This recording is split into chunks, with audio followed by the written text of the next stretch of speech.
Welcome to Riviera Rats, a Palm Door podcast. I'm Greg. I'm Bill. And today we are talking about the 1967 festival, the year of winner Blowup by Michelangelo and Antonioni.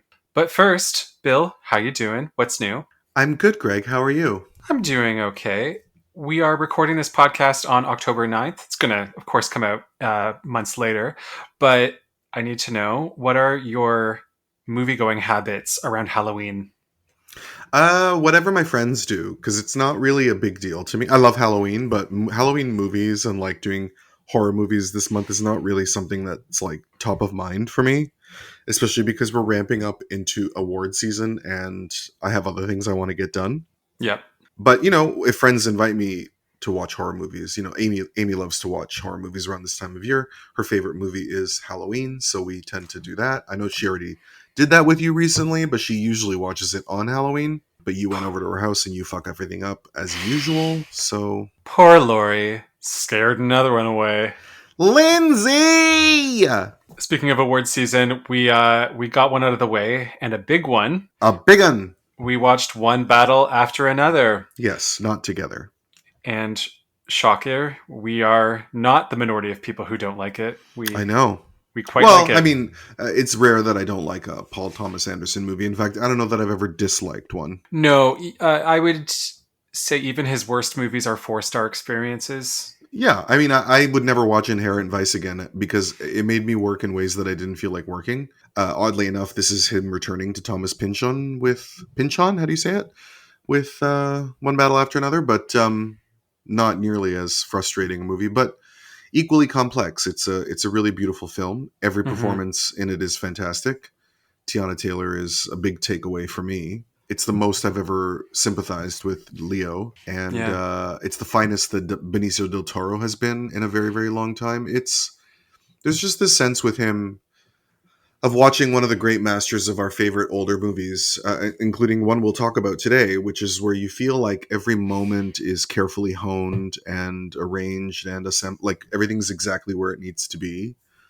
And then there's this balance of these exciting sequences and this beautiful sense of these dimensional characters. I don't know. It's great.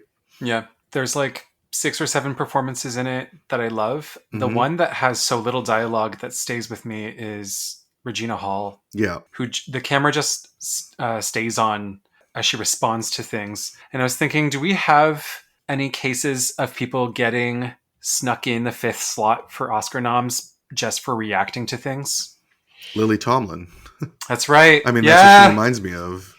Yeah. Because she is such a takeaway in Nashville, even though she's in it for a total of like 3.5 minutes. It's mostly not speaking.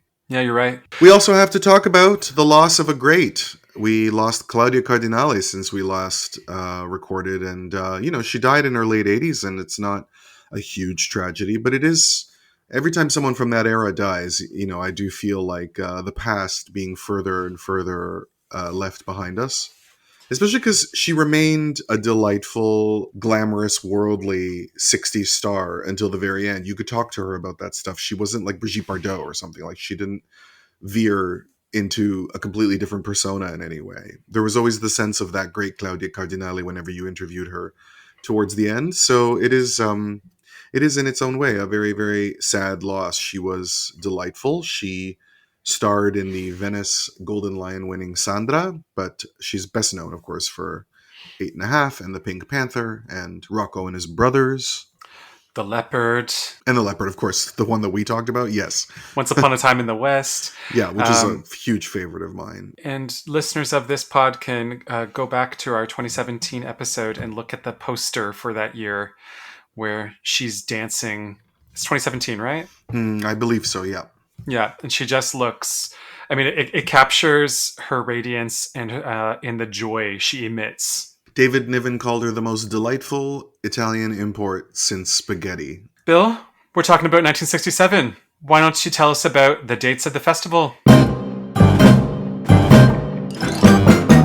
This festival occurred between April 27th and May 12th of 1967, which is, I believe, earlier than we're used to. Is it not? Aren't we usually deep into May when we do Cannes? Because You're by the right. late 60s, we are fully ensconced in doing it in May. It's no longer, we're not jumping around dates at this point. Yeah, that's a good catch. Yeah, it's the 20th festival. Jerry Lewis attended this festival. I don't know if you saw that footage of him from that short clip that I sent. No, I missed it. He didn't have a film in competition, but he came to the festival and held a press conference. I never really found out specifically why. This press conference was apparently the talk of the town. Agnes Varda, Jean-Luc Godard, they made sure to be there. And the press described Jerry Lewis as being more brilliant than Charlie Chaplin. So in case anyone's wondering why he was given the Order of Arts and Letters, that's, the feelings that the French had about him. I can see that. I can see the French loving him as an export of American comedy. I feel like it's not long after this that he shoots that notoriously vanished film, The Day the Clown Died, The Day the Clown Cried. I feel like it's not long after this that he films that, and maybe he was raising interest in that. I don't know. Do you know what that movie is, right? No.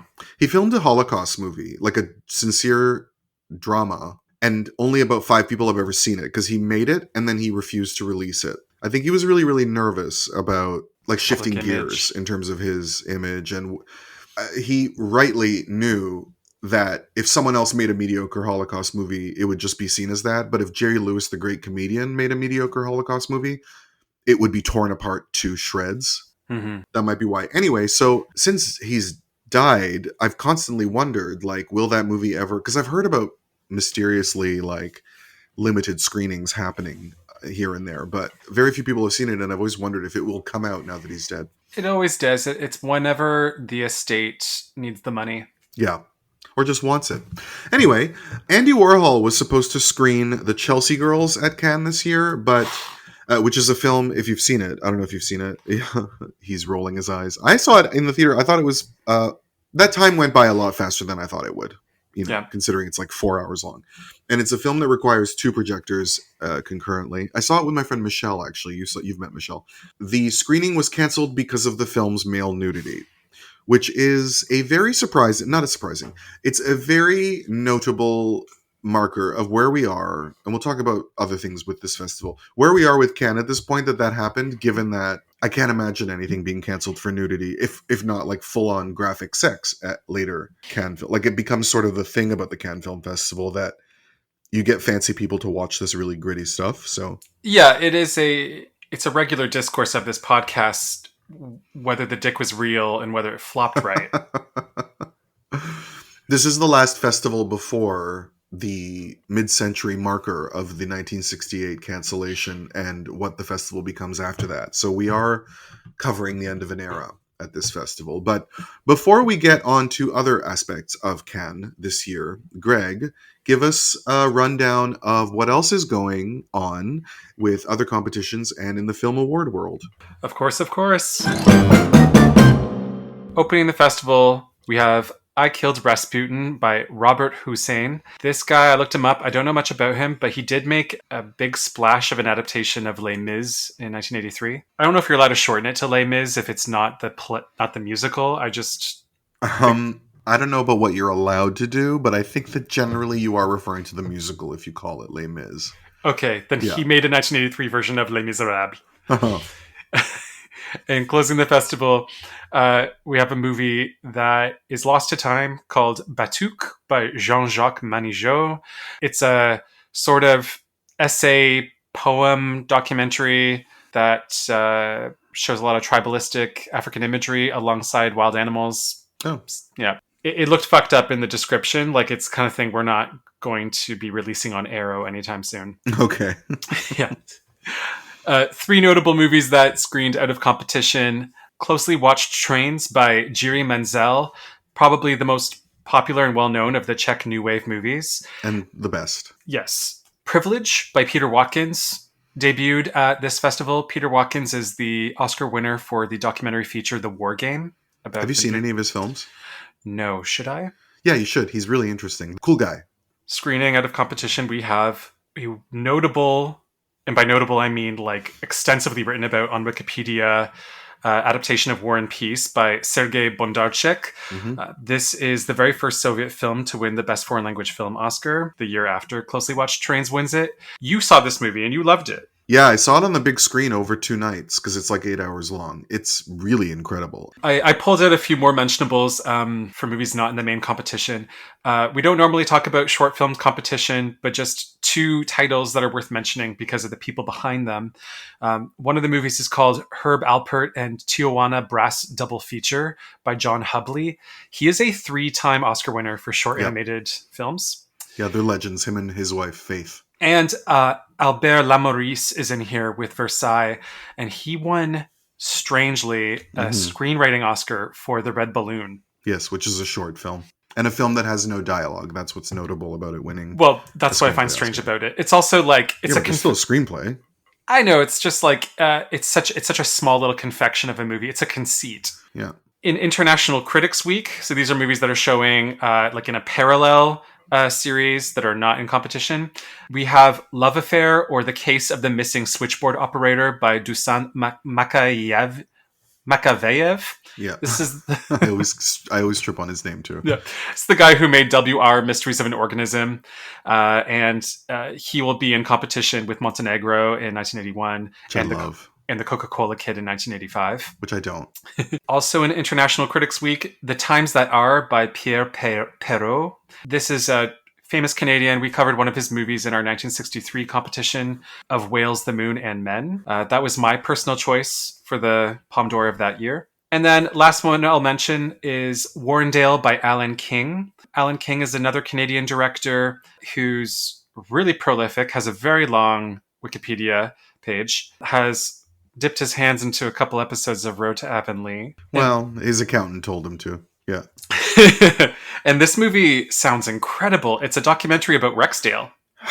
His movies are all incredible. I've never seen a single one. And it makes my friend Dave's face like bleed because he's a huge fan. Quick mentionables about the year-end awards of 1967. Winning the Oscar for Best Picture was In the Heat of the Night by Norman Jewison, a movie that I will opine is done dirty by people saying over and over and over again that the Best Picture award should have gone to The Graduate or Bonnie and Clyde. I mean, that's probably true, but I also think In the Heat of the Night is a really, really great film. That's what I mean. And if anyone hasn't read that Mark Harris book, Pictures at a Revolution, which covers this year of the Oscars and how they represent the middle ground between, or the crossover period between old and new Hollywood, it is a must read. Oh, I have to read that. Yeah. It's up there with that Michael Schulman book. As already mentioned, Closely Watched Trains won the Oscar for Best Foreign Language Film. Mm-hmm. At the other festivals in this year, Belle de Jour won the Golden Lion. This is Louis Buñuel's tawdry movie about a bored woman and housewife who decides to get into sex work. While wearing Yves Saint Laurent the entire time. And winning the Golden Bear, Le Départ by Jerzy Skolimowski, who was back in the film circuit a couple years ago with E.O., his sort of play on Au Hasard Balthazar. And it's a movie I really want to watch because it's got late 60s Jean-Pierre Léaud in it, and my dick gets hard for that. Yeah. I could see that.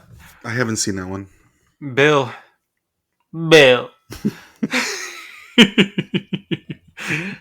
It's your birthday.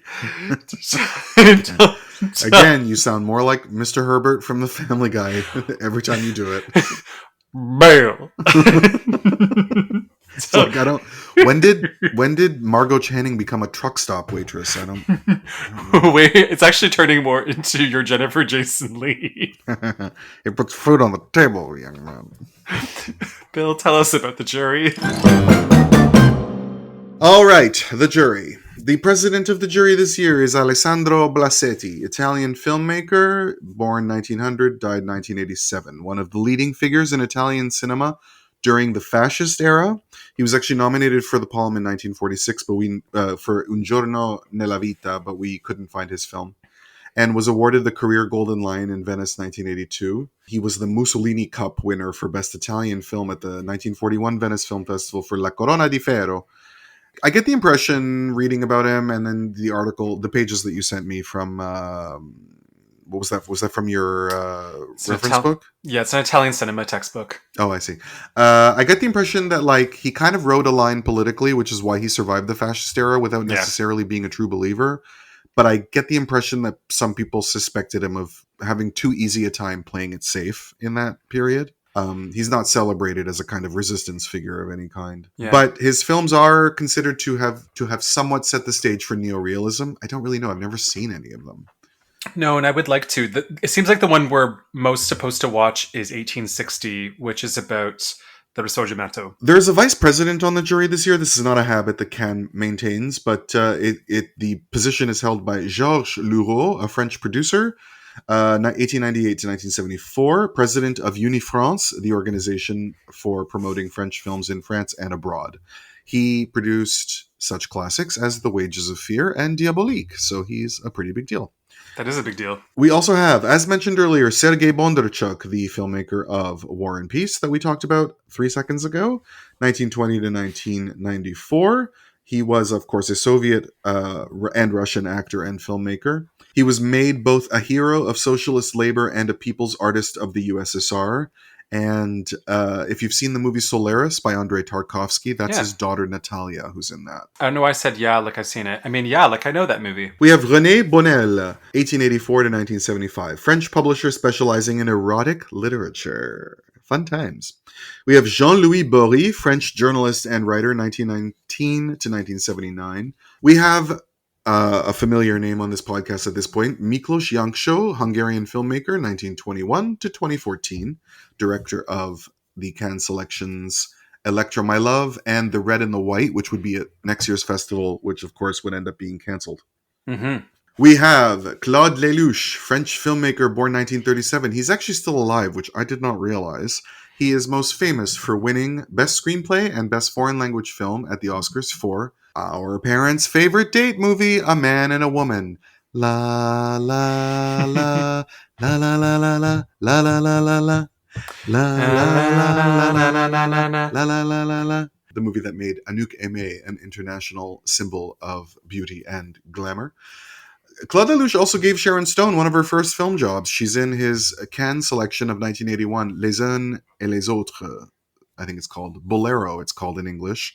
And I went looking for it when I was a teenager, and I ended up renting the other Bolero, which is the Bo Derek movie. And Jason and I sat through it, and at the end we're like, where's Sharon Stone? After watching a fucking Bo Derek movie. Anyway. And he made a movie in 2024, so this guy is, like, at it. Okay. Some very famous names on this jury. We have the one and only Shirley MacLaine, of course, American actress, of course, also still with us. Ryan Hines has a very, very funny story about his encounter with her. She won an Academy Award for Terms of Endearment after numerous nominations. She also made a really cool documentary about China in the early 70s that was nominated for Best Documentary Feature.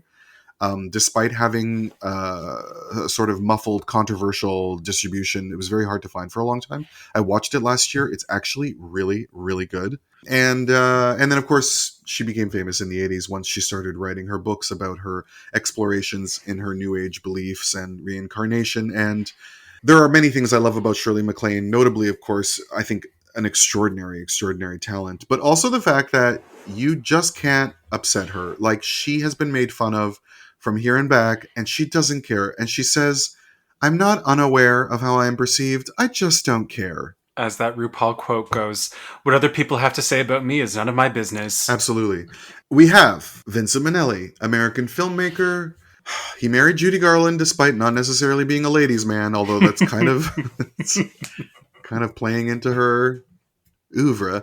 He is one of the most celebrated filmmakers of all time, certainly known as being an amazing artist with color, and won an Oscar for one of his silliest movies, which is Gigi. But he made a lot of really cool movies, The Bad and the Beautiful. A few years ago, I watched 2 Weeks in Another Town, which is an underrated, really interesting film of his. So many. I mean, I don't even know. Meet Me in St. Louis is a favorite of mine. I watch it with my niece every Christmas. And he's a Grand Prix winner. We'll talk about it in our next episode. Yes. Easy to overlook. It's the year where they also gave a Grand Prix to Dumbo. Yeah. We have Georges Neveu, French writer, 1900 to 1982, dramatist and poet, wrote the play Juliet or Key of Dreams, which we talked about recently. General Secretary of the Théâtre des Champs-Élysées, wrote film scripts as well, but he preferred the theater. He said the first because one must earn a living, the second because one must deserve to live. 1982, he was awarded the Grand Prix du Théâtre de l'Académie Française, which is a big deal. We have Gianluigi Rondi, Italian writer, 1921 to 2016, Italian film critic. Juries of the Moscow, Berlin, and Cannes film festivals 3 times. And most relevant to us, he was a closeted homosexual who was married to Yvette Spadaccini in 1948 until she died in 2012. Good for him. He listened to all her complaints all those years. And lastly, we have the father of African cinema, one of my favorite directors, a man who just couldn't step a foot wrong, the great Ousmane Sembene, Senegalese filmmaker, 1923 to 2007, whose last film, I think was his last film or his second last film, Moulade, was like the first one to receive a major theatrical release, and I saw it at the Carlton, and I was just blown away by it. And as Greg is loath to hear me say again, I won over my film class when I referred to it as the feel-good female circumcision movie of the year. Good for you, Bill. Yeah. Is that your favorite? No. I don't know if I have a favorite of his. They're all good. I mean, I've only seen 2, but that's my understanding. The one about the mail order, I love. The money order. Is that Mandabi? I get the titles mixed up because they're all in... What I can't remember the language. Is it Wolof in Senegal? What does he speak? It's Wolof, yeah. Yeah. But they're all good. Black Girl is great. Yeah, I look forward to working through his filmography. Greg, it's time. Let's talk about En Compétition. Winning the Grand Prix Spécial du Jury, or the Second Prize Award, we have Accident by Joseph Losey from the UK. Joseph Losey won the Writers Guild of Great Britain Award for this. No, he did not. Harold Pinter won the Writers Guild of Great Britain Award for this, for Best British Screenplay. But about Joseph Losey, this is not his only time in competition. He was here before with Modesty Blaise in 1966. Which is hilarious. He would be back winning the Palm in 1971 with The Go-Between, which I look forward to watching for a first time. And again in 76 with Mr. Klein. A quick synopsis. I think that this is incorrect, but it's my favorite of the synopses I found. A beautiful Austrian co-ed attending Oxford University is betrothed to a fellow student, but she ends up getting involved with 2 unhappily married professors instead. It just kind of feels like one of those jokey re-edits of The Shining that you get on YouTube. That's right. You know? Or if Mary Poppins was a horror movie. Yeah. That's not what this movie's about. No. But it's hard to talk about what this movie's about because what it's about is what's happening outside of the plot. Sure. No, absolutely. But it's definitely like she's a passive sort of character in the movie. She's not an agent of narrative movement at all. No, she's not the protagonist. It's Dirk Bogarde. No. Yeah. This movie has, for where and when it's from, it has an all-star cast and all-star crew. It's written by Harold Pinter. This is one of many collaborations he did with Joseph Losey. Yeah, he's in the movie too. Yeah, that's right. He has a small part in it.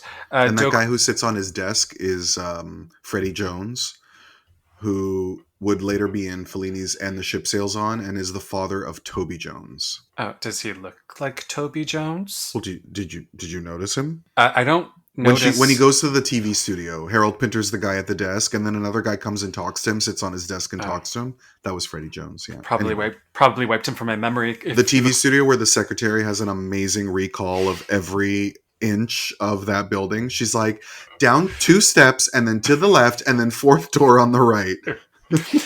This movie stars frequent collaborator Dirk Bogarde and a favorite homosexual of us. Also has... Did you say Bogart? Bogarde. Oh, you did? Okay. All right. Yes. Sure. Okay. Do you correct people when they pronounce their G's in Gerens? No, I just wanted to make sure, because if you're going to keep saying his name... I listened to Jennifer Esposito on a podcast today, keep talking about flamenco dancing, and she said it about 10 times, and it gets way worse every time. So I just wanted to make sure that I nipped it in the bud is all. This movie also features Posh Spice Vivian Merchant, who was Pinter's wife at the time. Oh, cool. Yeah. Breaking out in this movie, we have Michael York, who I describe as looking like Barbra Streisand now. Yep. Fit body, though.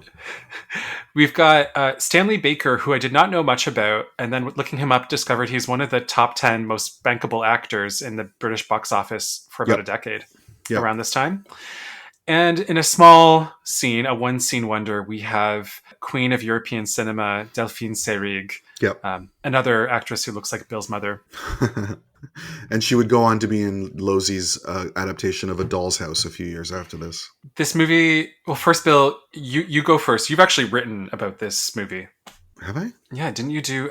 you did... Oh, I did an article on Harold Pinter. That's right. Yeah, I did. Well, no, you're the host. You can go first. Sure. I like to watch you first. You're asking me to go first because I liked it more, and so you want to nag me. No, I don't. No. No, what it is I don't know, I just think it's like, if you have mostly negative things to say, or if you have negative things to say, I feel like it's like cunty to lead with that, because then the other person's like, okay, well, I guess I'll shut the fuck up. You have to talk about what you think about the movie. I think this movie is gorgeously shot. Mm-hmm. I think it's intelligently written, especially for what's not said. Like its intelligence is probably in all of the things in the screenplay that are about reactions and about blocking, mm-hmm. as much as about like what's there in the dialogue. Yeah, there's a lot of writing about Pinter's silences and pauses. In fact, I think the only thing about this movie that's distinctly dated is the car crash off screen at the beginning and end of the movie. Losey doesn't like it either. Yeah, and it has images that remind me of Peter Greenaway, actually. This movie doesn't go down easy, but I also recognize that's not what it's trying to do. And I will say it's better in my memory than it feels watching it. I did watch it twice. I was trying to figure out what it was trying to do. And I think that is a compliment to it and to its craftsmanship. Yeah, that's not... You haven't said anything cunty.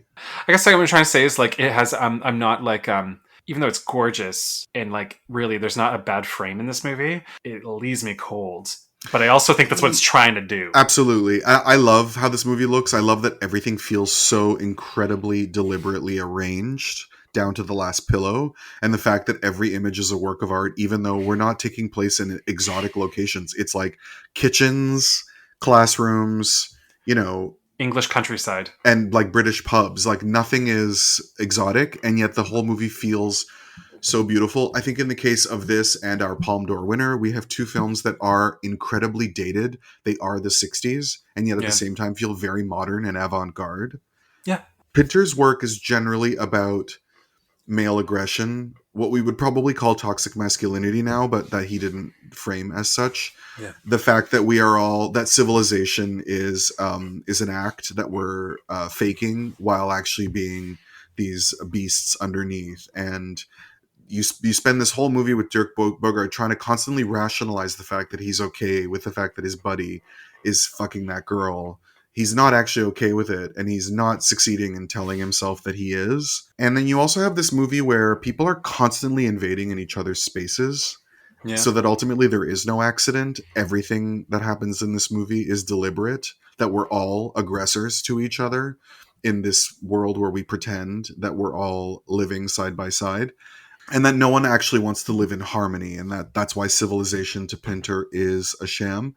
And then I love the way he has it play out, these very carefully pitted words, the way they're volleyed to each other. And it's very similar to his plays in that way, even though what's interesting is that this is not an original screenplay. He based this on a novel, but sort of adapted it towards his own style at the height of his popularity. I mean, you just could not get away from his film and theatrical writing at this time. And I don't love all of his stuff equivocally, but I find him a very, very interesting perspective. It's rare that like a straight male writer who's exploring like aggro masculinity is someone that I connect with, but with him, I definitely do. So you're aware that the book is in voiceover narration? I am not. I actually put the book on hold to read, but I haven't read it yet. I think it's a smart choice that the voiceover, like the first person voice is taken away. I think the remove brings interest. Yeah, and then you just have this great career of Joseph Losey, who's a filmmaker I love so much. He was one of the many American filmmakers working in Europe because he was blacklisted. He was actually a member of the Communist Party and left America during the blacklist. And in this film features the actor Alexander Knox, he plays the provost towards the end, Delphine Seyrig's dad. He was born in Strathroy, Ontario, and was nominated for an Oscar for the movie Wilson in 1944 before he also left Hollywood because of the blacklist and worked with Losey many times before his death. I said this to you when I was watching it. I texted you, this movie is about people who fuck, but not like for reasons other than that they want to have sex. I mean that's Pinter. You said welcome to watching Pinter. Yeah, because it is. I mean, like that's a really funny joke, genuinely. But it's also it is about aggression. Yeah, like the last shot is him bumping into those students at the end as he's walking away. Like this movie never lets up on finding ways for people to not accidentally get in each other's way. But this was not our only winner of the Grand Prix Spécial du Jury. It was tied with another movie, I Even Met Happy Gypsies, by Aleksandar Petrović from Yugoslavia, or former Yugoslavia. Petrović would be back again in the festival with And Love Has Vanished from 1962, It Rains in My Village from 1969, and Group Portrait with a Lady from 1977. I say would be back. One of those is from a previous festival. Yeah, that's okay. But we haven't talked about it. The point is that this is the only movie of his we've ever heard of. Exactly. Yeah. And this movie went on to be nominated for Best Foreign Language Film at the Oscars. I think losing to Closely Watched Trains. Correct. And at this festival, it won the International Critics Prize. Tensions arise in a gypsy community when a local feather seller falls in love with a much younger girl. That's the simplest way you can frame this movie. It honestly feels like Yugoslavian, specifically Romani Nashville, where it totally does. Yeah. And by the way, when we use the word gypsy, it's because they're using it in this movie at the time and whatever. We are aware that it's not the correct term. Absolutely. Before anyone sends an email. The very thin plot is threaded through all of these episodes of glasses being smashed in bars, people getting in fistfights, people having parades where they walk alongside geese. And then just a lot of back and forth in this world of feather selling, which is like one person screwing over another. And I'm not even saying that to be joke. No. Like it's rare that a movie has a plot that I can't really tell you what it's actually about, where I don't mind, because there is a spontaneity to the way this movie moves from one point to the other that is so exciting and so captivating that I was never confused about what was going on. But it's one of those movies where it's kind of like Almodovar's small arcs, where it's just like, you never know where you are in the story in terms of beginning, middle, and end. And you don't mind because you're just being carried along by this like incredibly natural, dynamic flow, helped very, very much by the fact that all of these actors are all either great actors or just great presences on camera. Where you like, I don't know if that young woman playing the little bride is like, I don't know if she's a great actress, but I certainly couldn't get enough of watching her. Her and little Mouchette, who we'll talk about. These are like quick to learn what they're supposed to do on screen, or the very best shots of them were used. Like they look great on screen. Yeah, and they also, I mean, in her case, she lends a lot of authenticity to this movie, because I don't know if you noticed, but our two male leads are not Roma. No. And they're wearing like pancake makeup to darken their skin as well. Yeah, one of them is Turkic, I think. Bekim Femiu. The main guy is like Albanian. He's like Kosovar Albanian. Yeah. Yeah, this movie is chaotic. It feels dangerous. It's very funny. Mm-hmm. And kind of sexy in like in an illicit, dangerous way. It's definitely sexy. Yeah. Winning Best Actor, we have Greg's gonna offend the Jews. Oded Kutler for 3 Days and a Child by Yuri Zohar. Looked up both the director and the actor of this movie, and they neither have big filmographies. Oh, really?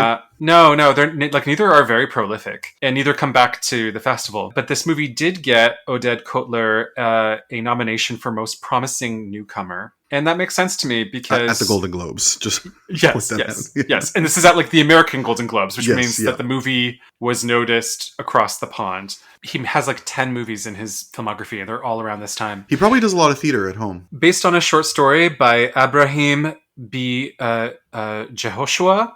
The movie follows You're laughing already. I'm sorry, I don't mean to laugh. Go ahead. The movie follows. You're just fighting for your life. And it's, I know. I'm just so like, dear. Greg, you need to be careful. They're negotiating the hostages. I know, like as we speak.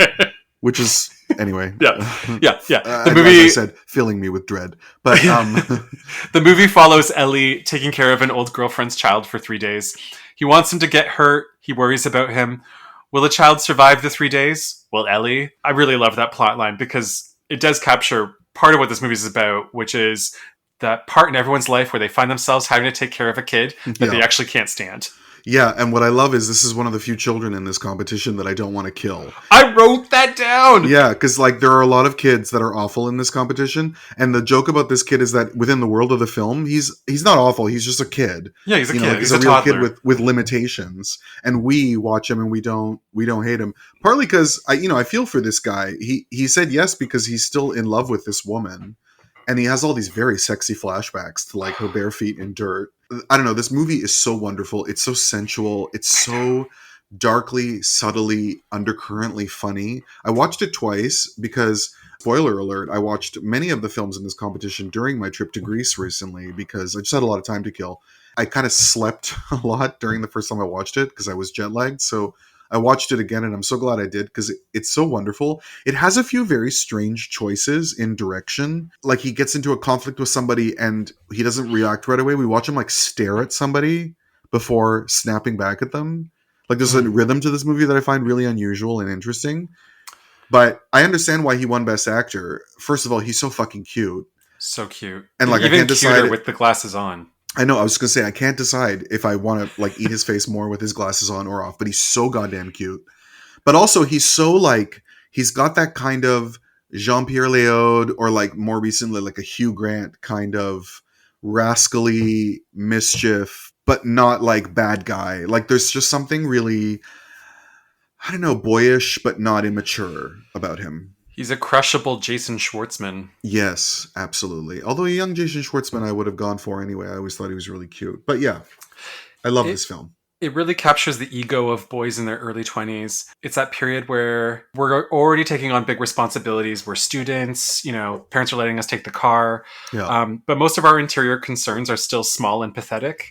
Yeah. Like he's got like the life of a toddler on his shoulders and he's just thinking about getting off and he's thinking about sex the whole time. Israel also is the same part of the world as Greece, and that's what it looks like when he's walking around those backyards and those streets and whatever. Like it looks pretty much the same. So that's something I also love about this film. And then, it's a pretty chill Israel that we're watching in this movie because of course a very notable war happens that fall. When is it? The 67 war is a few months later. When was it? I don't remember.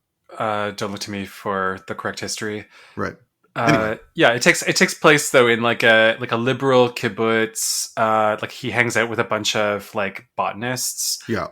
So yeah, if there is a war around the corner, like there's no sense of it in the movie. So that's and that weird sequence where he goes to his girlfriend's parents so that the kid can ride on the swing. I love that sequence so much. Because the tension between him and the parents are like, okay, you're here. Maybe it's an imitation of a Nouvelle Vague film, but it's a really good one, so I don't care. Yeah. And it actually has more sincerity and surface level emotion than Truffaut at this time.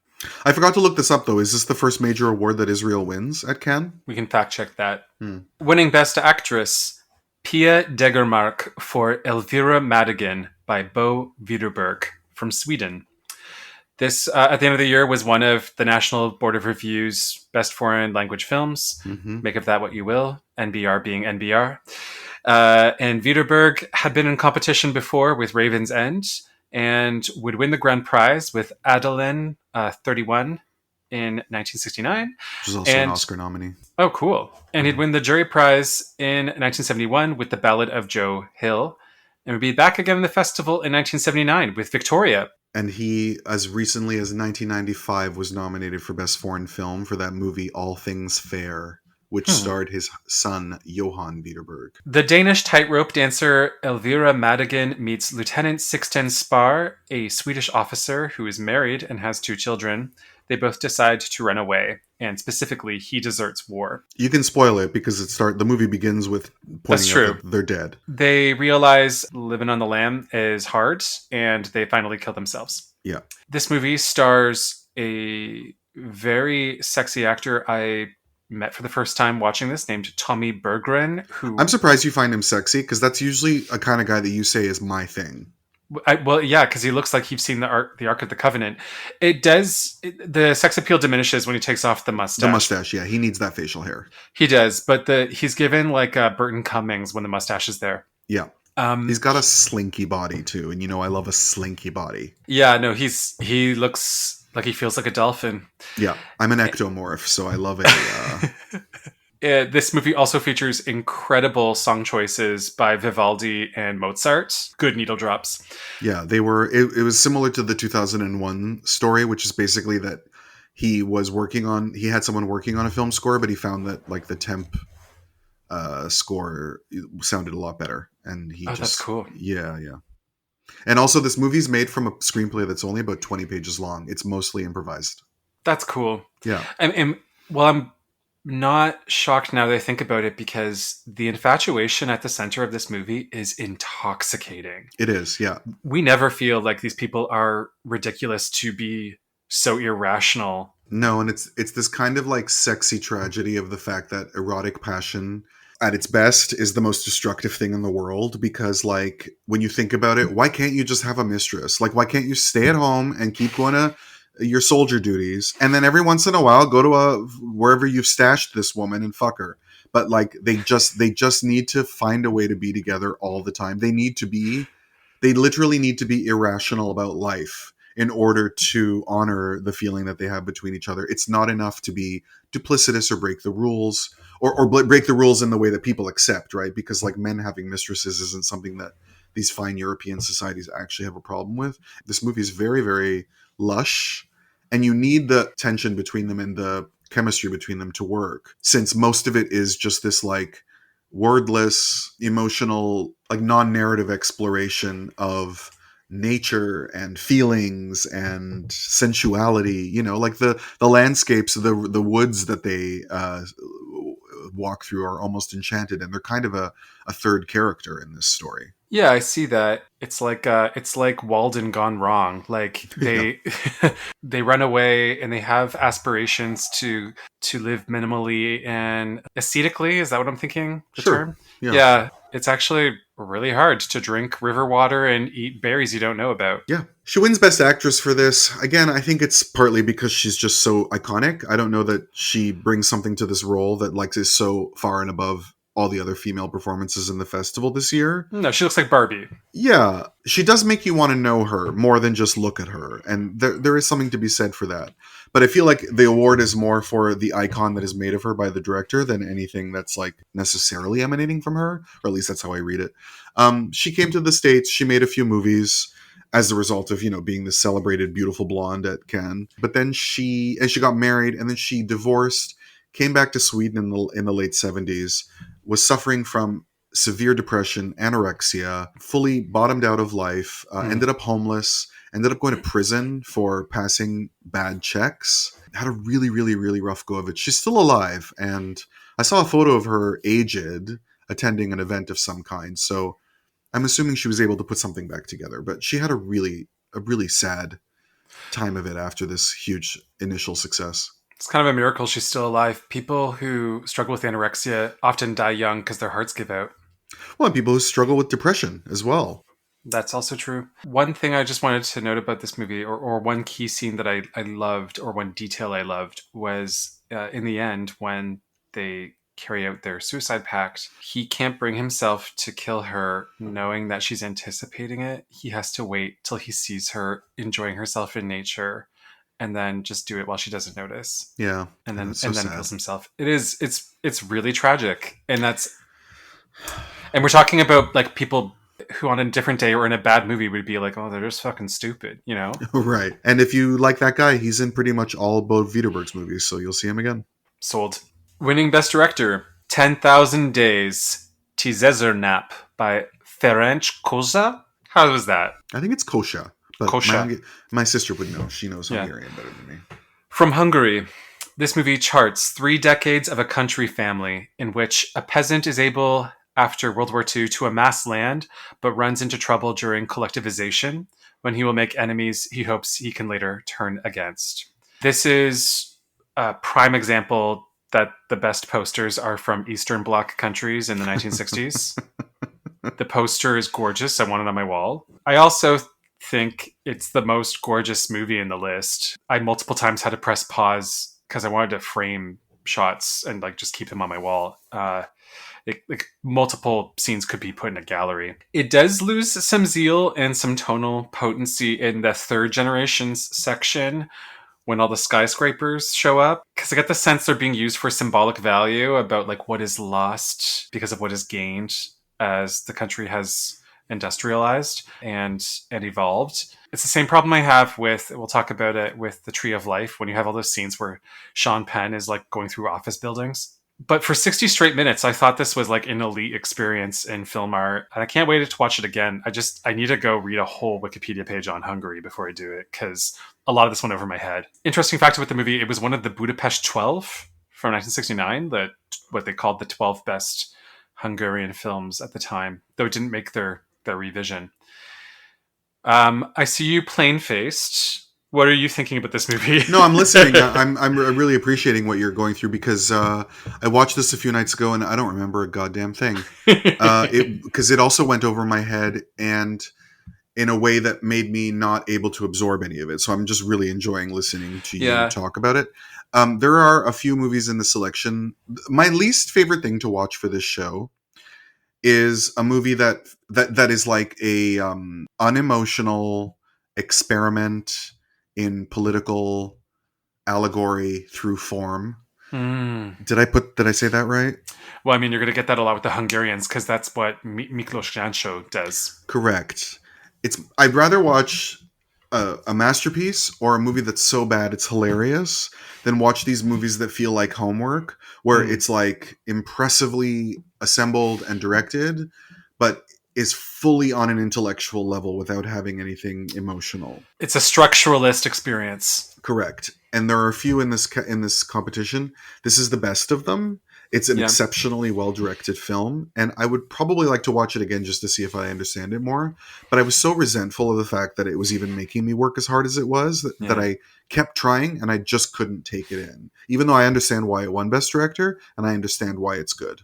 It just annoyed me that it was making me work so hard, and that it was about a political and historical situation that is so specific, because there's a lot of things that I don't know, but I do know. And like, this is something I just didn't know at all. So I don't know, what else can I say except that it just wasn't for me, or it wasn't for me on that day. But I get why it's here, and I have no objection to its being, celebrated. Your feeling about this describes what I authentically felt about another movie we're going to be talking about. Winning Best Screenplay, we have another tie. The first of the movies that won the Best Screenplay, We Still Kill the Old Way. Do you want to do the Italian? I don't. A ciascuno il suo. It's also known as, which is To Each His Own. Yeah. Which is also how it's sometimes known in English as well. By Elio Petri. Yeah.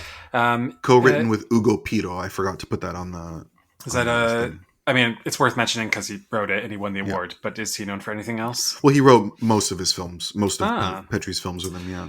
Petri is most famous where we are for Investigation of a Citizen Above Suspicion from 1970. But he also won a Palm for The Working Class Goes to Heaven from 1972. He makes political thrillers, let's just say that. But let's get into what this plot is. In Sicily, a leftist professor investigates the honor killings of two friends, uncovering a tangled web involving politicians, the mafia, the church, and the widow of one of the victims. This movie stars the famous Gian Maria Volante, who shows up in other movies by Petri, but he's also in some spaghetti westerns by Sergio Leone. And he died in Greece while shooting Angelopoulos' Ulysses Gaze. That's right. Yeah. And speaking of Greece, we have... the great Irene Papas. I looked her up and I saw her birth name and I thought, I bet Bill's watched a lot of movies with her on TV. Well, and we will as well, because she stars in a few Cannes classics. She's also in a number of Hollywood films as well. And I looked her once directly in the eyes when she sat near me at a play while I was in Athens as a teenager. It was very exciting. I'm a huge fan. That's beautiful. Yeah. I looked up the citation on Petri in David Thompson's biographical dictionary of film, and he calls this guy deliberately mystifying and sometimes too sardonic. And he opines that you wonder sometimes if he'd be better suited to comedy than political thrillers, which just made me chuckle. But he made a lot of comedies. I don't understand this classification of him as a maker of political thrillers. And in fact, I find his political thrillers to be very funny. Because basically he doesn't let anyone get off unscathed. In his movies, the church is corrupt, the mafia is corrupt, the state is corrupt, everyone's fucking corrupt. Like it's Investigation of a Citizen Above Suspicion is about a policeman who commits a murder and then keeps trying to get caught, but can't get caught because he is above the law, basically. And Right. society has decided that he won't be held responsible for his own actions. And that's funny, you know? Yeah. And then he made a great sci-fi movie called The 10th Victim, where Marcello Mastroianni and Ursula Andress are on this like reality show game where they're constantly trying to kill each other. And it's like major retro futuristic 60s styles. Like, it's so great. I love Elio Petri. About this movie, I think stronger performances like could have lifted the material a bit more, and I say this knowing that these are well-known actors. Sure. In this form, the film feels like mid-tier pulp, though the ending really packs a punch. It's so great. I didn't see that coming. Yeah. I just felt like the women in this movie were like sexy and stupid, but not Bond girl sexy, just like hot widow sexy. Right, except Irene Papas turns out to be more than she seems. That's true. Yeah, it doesn't flat out spell it out, but I mean, she's up to no good. What did you think about this movie? I really enjoyed watching it again. So when I first joined Cinematheque Ontario in the early 2000s, I went to as many things as I had time for. And around that time that I joined, they did a retrospective of Petri. So I went to a number of his films, and I loved them. And I just have a lovely memory of this movie. I saw it with my sister, and we just had a really, really great night. And I just remember thinking it was so funny. You know, how does this one sit in his oeuvre? Because you're more initiated. It's one that I like, although I like The 10th Victim a lot more and Investigation of a Citizen. And I haven't seen his Palme d'Or winner yet. And there's a few more of his I have to see. He's another one who, you know, he made a number of films, but he died quite young. He was 53 when he died of cancer in 1982. So, you know, we could have had a lot more from him had he not had that misfortune. But yeah, I mean, like, I don't think you're wrong. There is a bit of a cheap perfume, like a bit of a Eurotrash vibe to this movie, but I just really enjoy it, and I love the way it looks, and yeah. Well, we're talking about this period of cinema where like even like mid movies are like they work as ambience. Yeah, because it's an era where like women always wore high heels and men always wore ties, so like it always just looks snazzy. Yeah. Also, great musical score by Luis Enrique Bacalov, who would later win an Oscar for Il Postino in the mid-90s. Wild. Also winning Best Screenplay, The Killing Game, Jeu de Massacre by Alain Jessua from France. Two cartoonists meet a playboy who lives out the fantasies created in their cartoons. He hires them to create a new comic strip. As they work on the new strip, the playboy begins to live it out. Unfortunately, the new strip deals with merde. This movie stars Jean-Pierre Cassel. This is the father of Vincent Cassel, who's in Discreet Charm of the Bourgeoisie, Ready to Wear, La Cérémonie. Yep. I always thought he was really handsome when he was young. He was. Yeah. It also has Domino from Thunderball. Mm-hmm. And we've got Michel Duchossois. How do you say his name? I don't have it written in front of me. How do you pronounce the OY sound at the end of a name? I'm not sure. Yeah.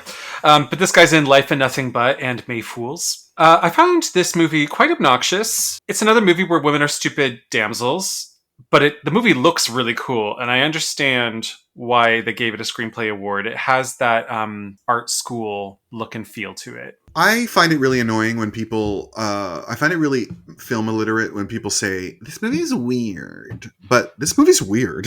Like, this movie's, I kept watching, like, as it was going on, I'm like, what is this about? Like, is this what this is about? I've never seen anything like this movie. I don't say this as a compliment. The spirit of the swinging 60s is strong with this one. Well, and I don't even say it as a compliment that I've never seen anything like this movie, which is usually a compliment. But in this case, it doesn't actually improve the experience of the movie. No. There is a genuine sense of spontaneity to it that I appreciate. There is a lightness to the direction that I appreciate. And I love Claudine Auger. I think she's fabulous. One of the Bond girls that we lost recently, actually. And, you know, it's got this joke that's not unfamiliar in French movies about the world of the bourgeois, which is that, like, the wealthy people can get away with literally anything, and that they have society in their grip. You know, law and morality don't matter if you're a member of the elite, and that is something that we see borne out through the way this experience of this couple. It gets muddled in the last third, which is where a screenplay prize does seem a bit of a weird choice to me. Yeah. Because I don't know that the initial interesting premise is borne out well enough by the time we get to the end. And, like, I don't know that it has enough of the right level of irony to make its message quite ring, but It is clever and it has its moments, and like I appreciated seeing it, and it really is rare for me to watch something where I'm like, I have no idea what I'm watching right now. Yeah. So I don't regret seeing it, but I didn't find it an overly memorable experience either. I know what you're talking about, that freewheeling sardonicism. It can have a fun, breezy effect if it's something like Targets. Right. But this felt like the Knack. It just helps that this is an era of cinema that I love looking at. Yes. The quality of film and the quality of color in the mid to late 60s is something that I love so much that there's probably a lot of movies that would get away with less were they made in a different era. When the smell of sweat in polyester starts to come to the surface. When we get to like the faded yellows of the Kodak 70s, it would be a different story. So that does help. A movie we were not able to find in good fidelity and with good subtitles, The Wind of the Oris by Mohamed Lakhdar Hamina from Algeria. We just lost Lakhdar Hamina this past year. He is a Palme d'Or winner. We talked about his film Chronicle of the Years of Fire in our 1975 episode. And he'd be here again in 1982 with Sandstorm, which we are still trying to source. And which I can't ever think of without that song. Because of you now, I think that song singing the Darude techno jam in my head. And he'd be back again in 86 with La Dernière Image. Do you want me to do it for you? Do you want me to do it for you right now? Please. Oh my God. The movie sounds cool. A story about the suffering of a mother from the Oris region whose husband died after aerial bombardment of the house by the French army during colonial days. Also the capture of her son. She did not give up searching for her son despite the difficulties and obstacles, and she went from one prison to another just to see her son one more time. If any listeners are keen archivists and know where this is, know where we can even find it illegally, please let us know. Yeah, because it's on YouTube with French subtitles, and like I would have just done my best with the French subtitles, but the picture quality was so bad that I was like, you know what? I can't do this tonight. I just can't do it. That was our winner's circle. Here are the other movies that were in the competition in 1967. First, we've got The Climax, L'Immorale, by Pietro Germi from Italy. Germi is most known for Commedia all'Italiana, which Elio Petri is also known for, as Bill pointed out. And Germi had first been here with The Path of Hope in 1951, a movie I still need to watch, but Bill watched and loved. Mm-hmm. He was back again with Il Ferroviere in 1956, as well as L'Uomo di Paglia in 1958, Divorce Italian Style in 1962, for which he won the Best Original Screenplay Oscar, and Seduced and Abandoned in 1964, and then he'd be back to win the Palme in 1966 with The Birds, the Bees, and the Italians. Yeah, we have a high number of Palme winners in the competition today. And let's talk about The Birds, the Bees, and the Italians for a moment, shall we? This movie, Sergio, a violinist, awaits the sixth... By the way, this plot is also... It's off the charts. I know. Out of control. I love that he's a violinist. Yeah. But anyway, Sergio, a violinist, awaits his sixth child and mistress, Marissa. He stays at the clinic, only leaving to drop off his wife, Julia, and kids at the station. After their train departs, he calls his other mistress, Adele. That's not a plot. That's a scene or a sequence. But what this movie is about is a guy is sucking at polyamory. He has two mistresses outside of his marriage. The mistresses know about each other. The wife doesn't know about the mistresses, and he's about to have a child with his youngest mistress. Yeah, played by the great Stefania Sandrelli, who was made a star in Divorce Italian Style. This movie stars future Best Actor winner Ugo Tognazzi, who I said to Bill I thought was sexy, and he was upset because he looks like Bill's late father. He does. This is my choice for the prix de scenario. I think this movie is hilarious. I love Pietro Germi. He's the other Italian filmmaker alongside Elio Petri who really took on the excesses really took critical looks at Italian society and how everything that everyone took for granted was something that bore examination of some kind. And in this movie, basically what we have is him making fun of this very, very patriarchal society. The fact that Italians are very, it's natural for a man to have a wife and then have mistresses, but he's examining, is there a price that could possibly be paid by someone who's trying to have it all? I mean, he ends up dying of a heart attack at the end of this movie, spoiler alert, because he's just so tired from all these wives and these kids. It's so goddamn funny. And then he's also examining the power that women actually have, mostly through subversion in this structure that doesn't give them any actual official power because of the way they pull him from one end to the other. That's actually really cool. I didn't think about that. They, in seeming like they are passive participants, they actually make him do like spin in circles. Yeah, they're working the system from the way that they know how. I mean, I grew up with women who grew up in this world, and like I saw how they also operated in covert ways. Yeah. And from some perspectives could be said to be the ones in control. I think that this movie probably would have felt like too much of a repeat of earlier films because it's examining and making fun of the same things that his earlier films were making fun of. Hence why he doesn't win, you think? I think so, yeah. I think that it's possible that the jury were like, this is just him. You know, it's possible that a little bit of the power of his intellectual humor had worn off by now, but he's not embarrassing himself in any way. Like, I do think this movie is really great. But I see what you mean. This is also only a year after he won the Palm, too, so. And it does feel like a third outing from the Pink Panther. Yeah, absolutely. Yeah. But he's also another one that we did not have for long. He died in the mid-70s. He was not that old. And I wonder if he would have kept making these delightful comedies, or would he have become bitter like Fellini did in the 80s had he lived longer? I don't know. And was also a Best Director nominee for Divorced Italian Style as well. It's worth pointing out. Also in competition, Degree of Murder, Mord und Totschlag by Volker Schlöndorff from West Germany. Schlöndorff had been here before with Young Torles in 1966. He'd be back again in 1969 with Michael Kohlhaas de Rebel, and would win the Palm in 1979 for The Tin Drum, which I have the book of on my shelf at home. And yeah, I never made it all the way through. After accidentally shooting dead her ex-lover during a fight, Marie enlists the help of a stranger, Gunther, and his friend, Fritz, to dispose of the body while becoming intimate with both of them. This movie, this is funny. This movie introduced me to Anita Pallenberg. Yeah.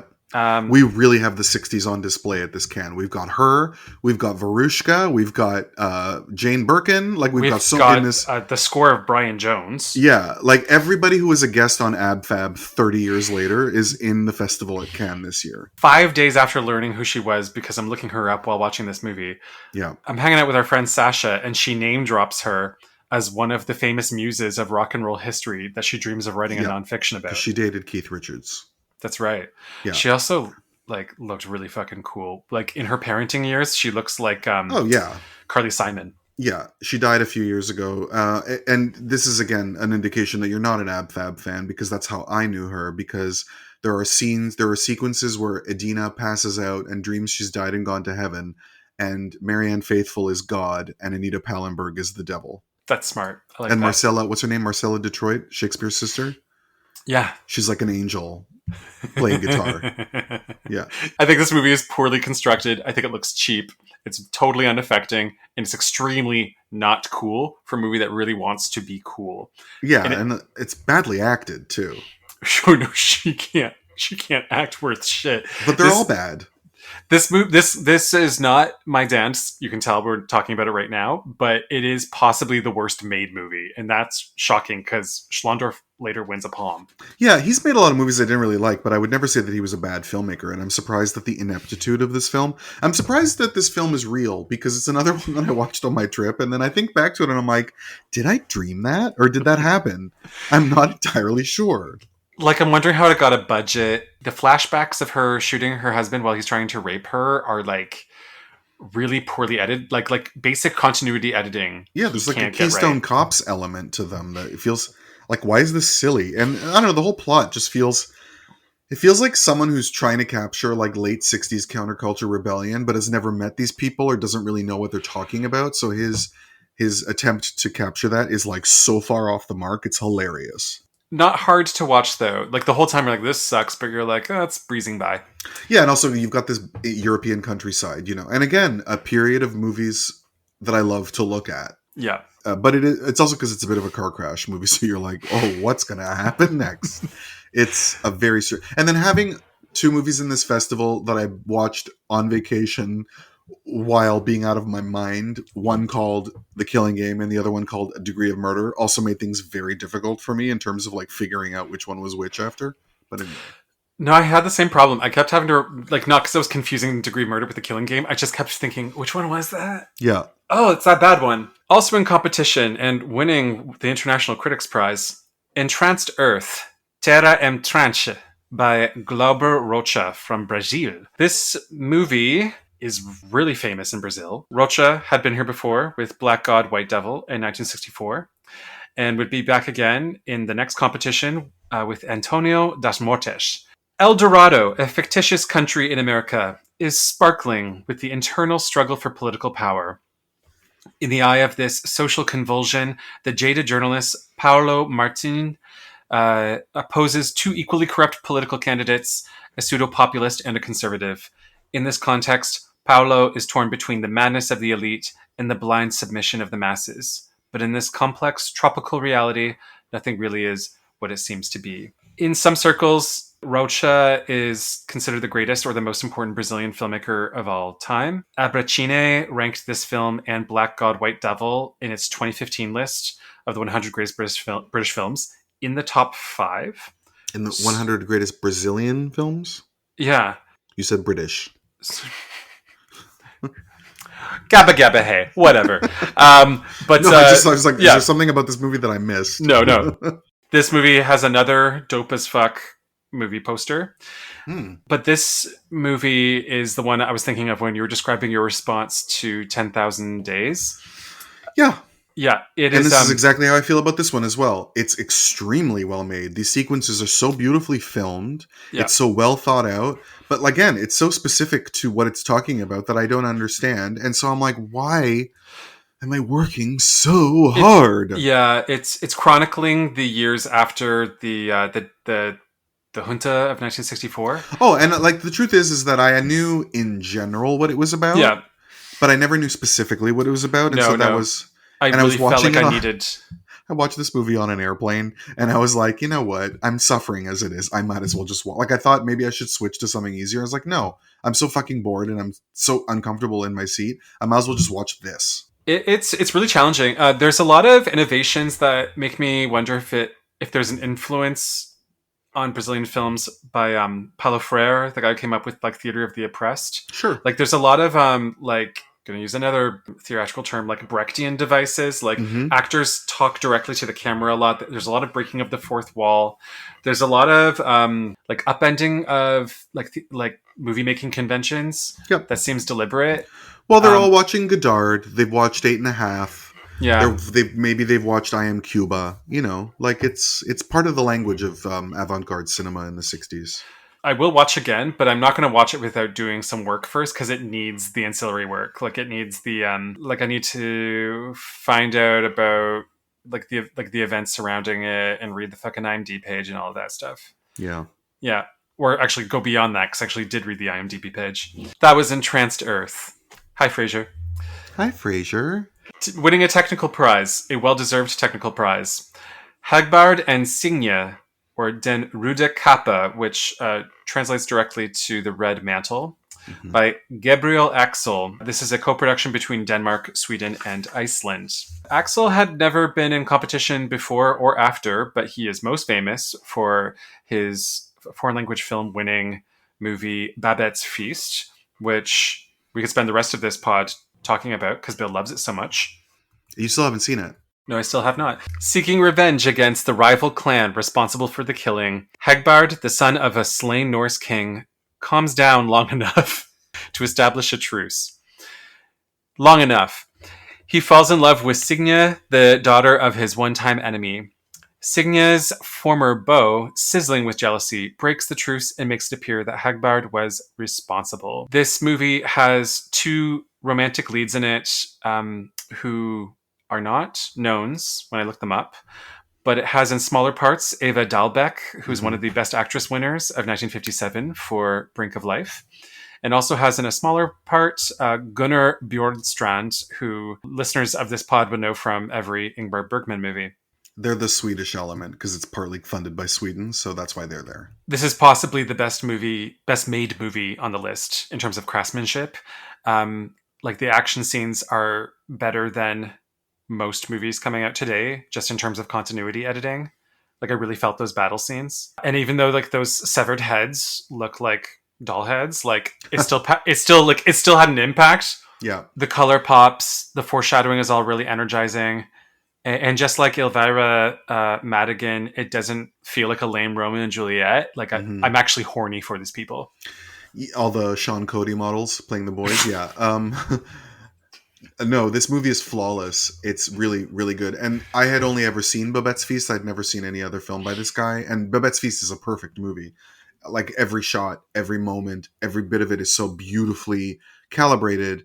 And I now that I've watched this, I'm like, this movie is also so incredibly executed, and it's like I should watch more of this guy's films. I wonder if is this something about his filmography that all his films are like this, because I love this movie. It's like a violent upgrade of The Virgin Spring, this story where it's like the plot itself is the simplicity of a fable, but every moment is so deeply emotionally wrought without being overwrought. Everything about it lands so deeply. And the true betrayal is actually the old man, right? Because it's the old man who tells a lie and nobody bothers to investigate it. They just believe it because they just need half an excuse to kill each other. The lack of communication between men is the real villain in this movie, because had they just been like, hey, that guy said that you said this. Did you do that? And the other guy would have been like, no, I didn't do that. Did you do that? And then it would have been fine. But because they want to mistrust each other, that's where the sort of tragedy leads. And so much of this film, it's like wordless and simple, but dense and swift, and it's so good. The way you just described, like how all these events could be prevented, it makes me wonder how it would work as a double feature with Accident.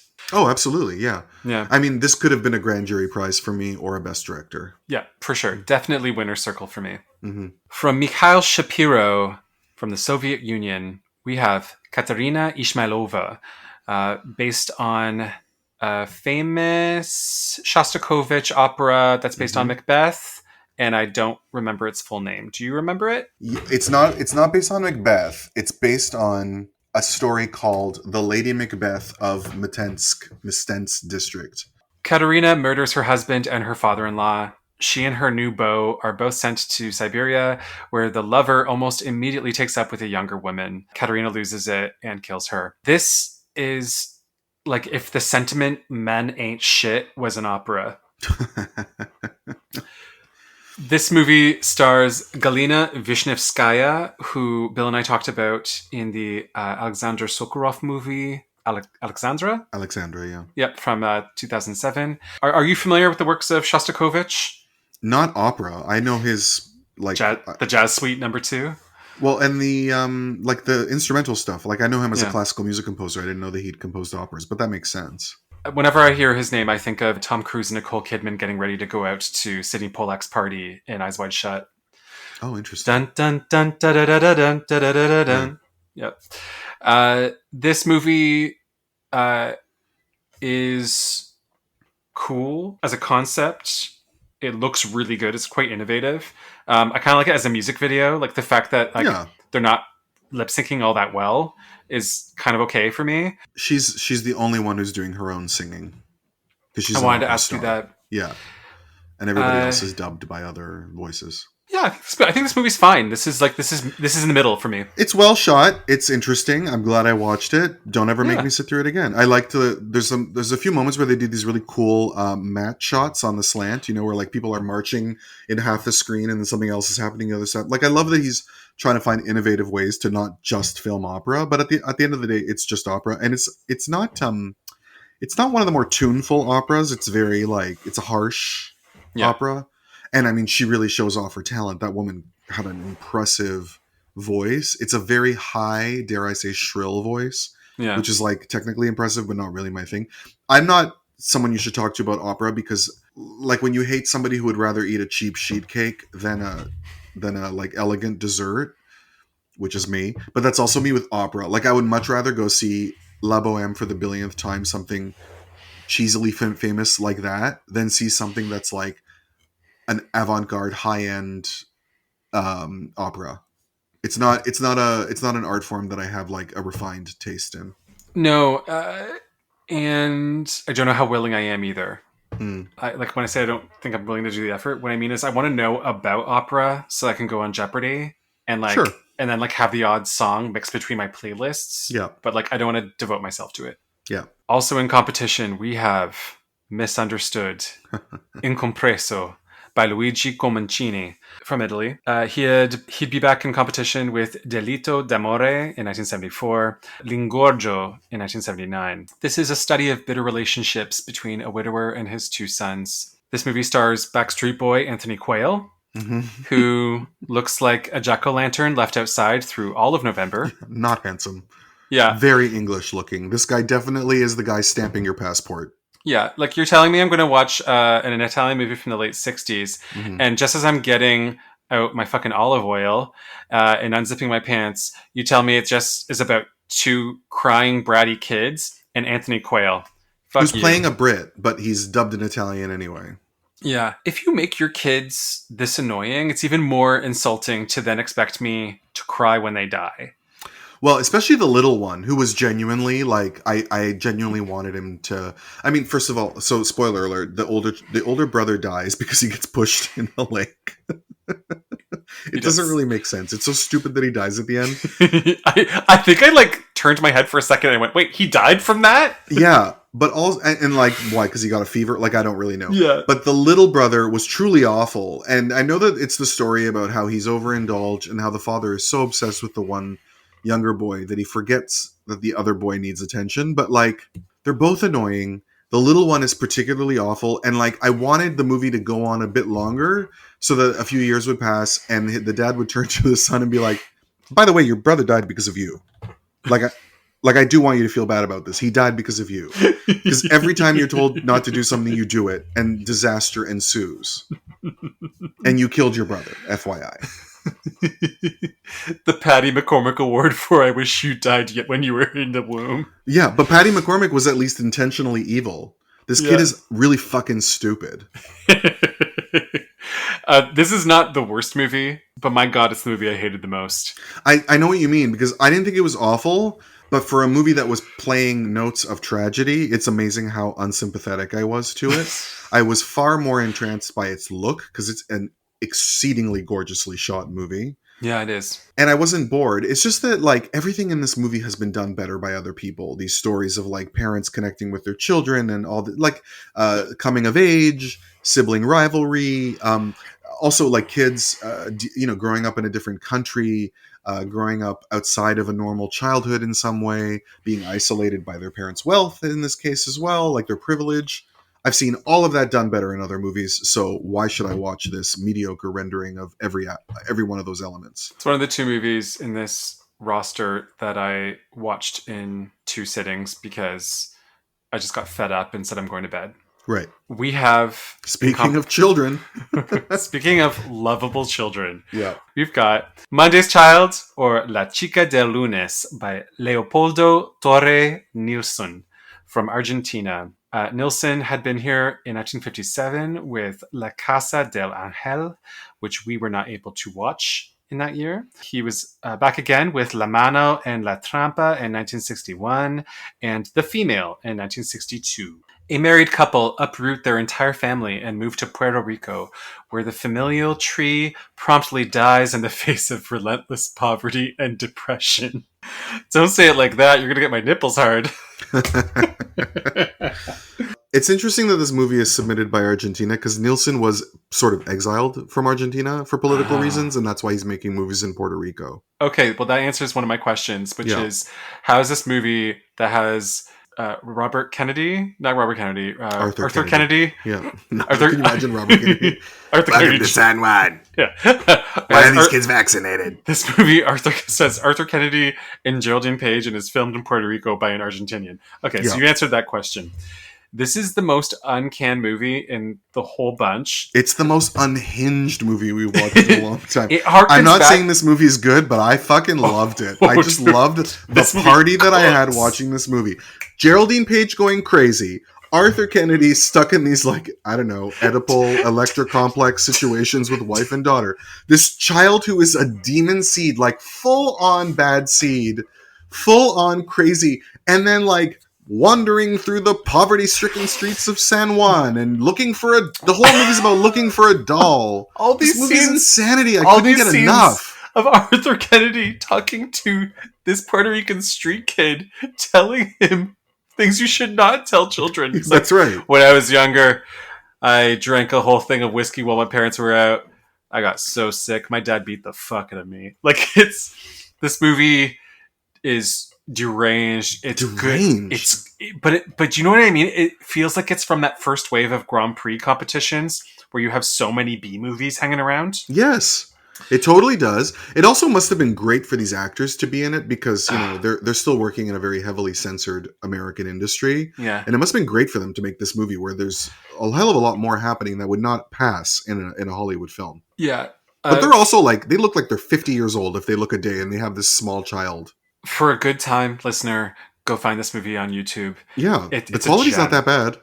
No, it's not. And it has Spanish subtitles that like are part of like the upload to the internet, but you can click auto translate to hear like basically to read what's mostly English dialogue, because it's a bit fuzzy, and I recommend that. And we'll save all our love of Geraldine Page because I have an award for her. I have an award for her. So after those two strange competition movies, we've got a very famous French film, Mouchette, by Robert Bresson from France. Bresson is one of the godfathers of French cinema. He's one of the two-time Best Director winners. He won for A Man Escaped in 1957, which we talked about. He won again with L'Argent in 1983. In between, he was in competition with The Trial of Joan of Arc. This movie won, I think, what is like the equivalent to the Ecumenical Jury's prize, like some religious group's prize at this festival. And it also won some award at Venice when it screened there. This is back when festivals don't have exclusive screening rights. A young girl living in the French countryside suffers constant indignities at the hand of alcoholism and her fellow man. Quite the plot description. A few more things about this movie and its legacy. It's one of Andrei Tarkovsky's top 10 movies. It has shown up in the Sight and Sound poll many times. It was in the top 20 in its 1972 list. It was number 107 in 2012, number 243 just a few years ago. I really admire this movie. I really do. And that's not to say that I love it. It's one of the 2 to 3 films I'm most likely to rewatch from this list, because I still need to get my head around it. It refuses to work for its audience and makes its audience work for it. It's interesting you say that. I don't feel that way about this movie. I have loved some Bresson and I have been indifferent to others. We've talked about this before. He works on a wavelength that other people understand a lot better than me, although I have seen films of his that I've really liked. I've never needed to watch a film of his more than once to know if I liked it. They always hit me very strong either way, and I know. I had seen this movie before. It's one of the films of his I've enjoyed the least. I do think it is well made. I appreciate there are certain aspects of it that I find really unmanipulative, which is what we love most about him, is that he is this very like sincere to a point of being sacred storyteller. I like the fact that he challenges us to sympathize with this very put upon person who also doesn't help herself in any way. You know, she's not a saint and she's not a perfect victim. Yeah. She's the person of circumstance, basically. Yeah, absolutely. And I really appreciate that the movie doesn't manipulate us that way. Is the symbolism of the bird and the snare a bit too much at the beginning? Or do we allow it because it's up top before things get underway? But then we have like the rabbits being shot at the end. Yeah. And that's okay if he wants to be sort of pictorially symbolic. I just feel her appearance feels a bit overdetermined for me. I feel like even the poorest girl would sew a patch in her clothing at some point. And not walk deliberately through puddles. Yeah, and like the pathetic like pigtails, and there's just something about it where it just feels engineered to look as awful as possible. And particularly every time she cries, there are these very obviously fake silicone tears washing over her face. So she's a bit like one of the Yule children for you. Or something, yeah. Yeah. I've never seen a film of his that I would say that I don't like, but they don't always get me in my feels. Also, her brother looks like Vincent Schiavelli. Let me just point that out. There's something ironically comical about somebody who like waits for an epileptic to finish a seizure to then rape them. So right. Point that out. Yeah. Like that was your moment. You could have escaped. Yeah. Yeah. So this is the third movie of his I've seen. Besides A Man Escaped and Balthazar. The other two I know I like. A Man Escaped quite a bit. I guess I find this movie sort of like oblique and sometimes making me wonder. I'm like, oh, that was it. That was like you just frankly showed something and didn't like explain it any further. I guess what I'm just trying to say is I think there's something smart and admirable about how this really concise movie is put together by so many disparate scenes, and it's so slight but also feels so full. But it's going to be hard to shake off those knocks against the movie that you just made. Like the silicone tears are going to be something I notice the next time I watch it. I get lectured by people about Bresson sometimes when they're real true believers of his, and I'm like, yeah, you're right, but you watch it. I don't feel like watching it. Yeah. I don't think you're wrong, but like, do I have to want to sit through everything just because you think it's good? And like, you know, the cult of Bresson kind of annoys me in that regard. Yeah. It's just not really for me. As I quoted last time when my friend said that Robert Bresson is like beets. I know it's good for me. I'm rarely in the mood. Well, we got a lot of borscht in this roster, Bill. I think this movie's also greatly admired because of the fact that French cinema in the 60s is defined by the chic urban sites of the new wave films. And I think people see something really gritty and iconoclastic almost about him making movies about the struggling poor in the countryside. Did you watch Jean-Luc Godard's trailer for this? No. It's awesome. Okay. You can probably find it on YouTube. But it's an ironic take on what it's about. Pedro Paramo from Mexico by Carlos Velo. Velo had never been in the competition before and he would never again. This highly symbolic Mexican drama. Son searches for father during Mexican Revolution chaos. Archetypal figures appear amid violence. Contrasts son's quest with father's earthy lifestyle. That is the sentence fragments I found on the IMDb website's plot description on its main page. But here's what it's really about. Yeah. A guy going to a fictitious town to find out about his father, per his mother's dying wishes. Upon arrival, he's visited by a cast of ghosts who tell him about different time periods of the town in relevance to his dad, who was probably fucked up, but also seems like he was kind of fun. This movie stars John Gavin, who was one of its major producers. Yep. He is the hottie who we see shirtless at the beginning of Psycho. Mm-hmm. He also is super hot and in Technicolor in Imitation of Life. And I never heard him speak Spanish before. And he sounds sexy speaking Spanish. He does, although he has an accent. And he was Ronald Reagan's ambassador to Mexico. Yeah, because he was himself Mexican. I want to read this Mexican background. Yeah, I want to read this book now because I understood nothing of this movie, and reading I thought it was just me. Reading the plot of the book confused me even more. Yeah, because I got to the end of it and then I read the description. I'm like, oh, those were ghosts? Like, I had no idea what was happening throughout this entire film. I didn't understand why everyone was the same age, even though they were like fathers, daughters, and sons. And I could not follow it, and I thought maybe I'm still jet lagged. This is what I worry it would be like to read Le Carré to better understand the movie adaptations of his books. Right. Because, like, Taylor of Panama, Tinker Tailor Soldier Spy, like all of those movies lose me at some point where I went, oh god, I just went stupid. What just happened? But this novel is also like the Moby Dick of Mexico. It's a very, very popular book. It's been adapted multiple times, including a Netflix adaptation last year. So I was thinking I should watch a new version of it because maybe its story being told through a language of cinema that I'm just so much more familiar with in my own time. Maybe the plot will be more obvious to me, but I was at sea watching this film. So I just enjoyed watching John Gavin in a giant sombrero and the very sexy Jose Rivera as well as his son. An actually well-crafted movie with lots of noirish tones to it. Well, this is another one in line with 10,000 Days and with the Brazilian movie, which is that like it's extremely well made. And I'm tired of how hard it's making me work. Thank you. And speaking of working for a movie, we have Ulysses. How did you just pronounce that name? You said Ulysses. Ulysses? No one says it like that. What is it? Ulysses? Ulysses. I said Ulysses. No one says Ulysses. Oh my God, Bill! I've never heard anyone kill you. Did you go to school and they called it that? I've never heard it pronounced that way. I'm saying it the same way you are. Ulysses. Ulysses. Okay, red and black, white and gold. We are not saying the same thing. Ulysses. You faggot.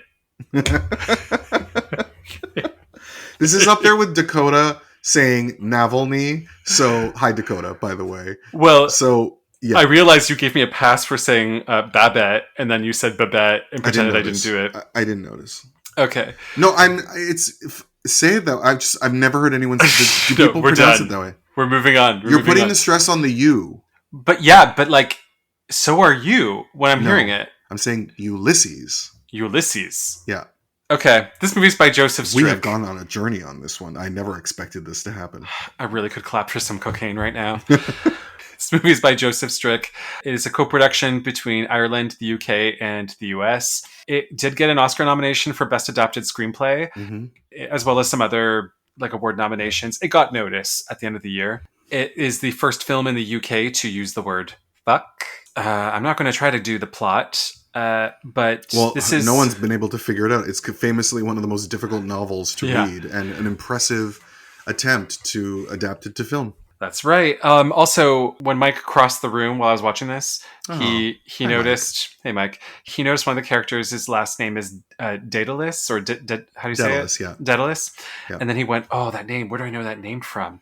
And then he realized that this is the Hercules cartoon that he watched as a kid? No, he remembered it from the time he crossed the room while I was watching My Sex Life, or how I got into an argument. He's like, it's the name of the lead character in that movie you watched. That other movie that you were watching when I walked by. I've ruined this man. Well, I mean, it's a name from Greek mythology, as is the title of this novel, because this is James Joyce doing a modernist, scaled-down version of the Odyssey. That's right. Yeah. It follows two characters, Leopold Bloom and Stephen Daedalus, struggling to control their personal lives across an entire day. Yeah, I had aspirations to read the novel while you were in Greece. That did not play out. No, you need a desert island experience to read that novel. I still haven't read it, and I love James Joyce. Yeah, this is a handsomely crafted movie. I thought it was actually intelligently edited, and from what I learned reading about it, people think it's about as faithful as an adaptation of it could get. Yeah. Still confusing. 1967 feels like the year that has the most movies that could have their own episodes for how much we could explore them. You know what I mean? Yeah. Anyway, 30 years later, 30 days later from when I watched it, all I've really taken away is Molly Bloom's final scene, which is as cool as it's always been hyped up to be for me, that soliloquy of hers. It's so good. Yeah. It's so impressively long. Yeah, it's really good. Are you familiar with its reference in the Kate Bush song, The Sensual World? No, but I know of it. I'm not super familiar, but I know of it, yeah. Yeah. All of the lyrics in the song are from the monologue. Molly Bloom is played by the great Barbara Jefford, who's also, she has a small part in Roman Polanski's The Ninth Gate, and she's also the old nun that he screams at in Philomena at the end of that film. Cool. And this movie also has a small performance by a very beautiful young Fionnuala Flanagan. I don't know if you notice her, the girl on the beach. That's the old lady from The Others with Nicole Kidman. Oh, yeah. That old lady's scary. Joseph Strick is another one. He was an expat American, although he did not, as far as I could tell, he was not on the lam from the blacklist. He's just someone who worked all over the world. He also directed adaptations of Tropic of Cancer by Henry Miller and Portrait of the Artist as a Young Man. Oh, that's major. He liked to tackle unfilmable literature. Yeah. He also won an Oscar for a documentary short called Interviews with My Lai Veterans a few years after this that he wasn't in attendance for, and his daughter accepted for him. I've seen the clip of her taking a minute to get up on stage, taking the statue and saying into the microphone, "Thank you," and leaving. Just lovely. The censors blocked the subtitles in the monologue at the end of this movie because of how much foul language there is in it, how much references to unsavory things. Yeah. And he was so angry about it that he actually went mid-screening and switched the projector off, which resulted in the theater guards pushing him down the stairs, after which he withdrew this film from competition, which is why it does not end up in the winner's circle. And the novel that it's based on is the one that's considered by many to have given birth to 20th century modernism in literature. Yeah. Many other people consider Mrs. Dalloway to be that book. Many other people consider Howard Zinn to be that book. Either way, I love James Joyce, as I said, and I really like this film. I've watched it twice now. I don't know that it's one that I'm going to really go out of my way to rewatch, but I think it's really good. I think it's absorbing and beautiful and poetic, and it captures the rhythms of Joyce's stream of consciousness beautifully. Yeah, I think it's a handsome movie, and the next time I watch it will be after I read the book. I just don't think it's worth, like, it's not worth going back to until I have, basically. Yeah. There's a Molly Bloom in London, Ontario. It's a bar. Yeah, we have one here too. Yeah, and when you sit in that bar, it has the vibe of a sad long soliloquy. We also used to have a James Joyce bar in Toronto. I think it closed before you moved here. I used to hang out there with my friend Steve. Have you read any other Joyce? I've read The Dead. I've read The Dubliners. I love The Dubliners. I love that book so much. Yeah. All right.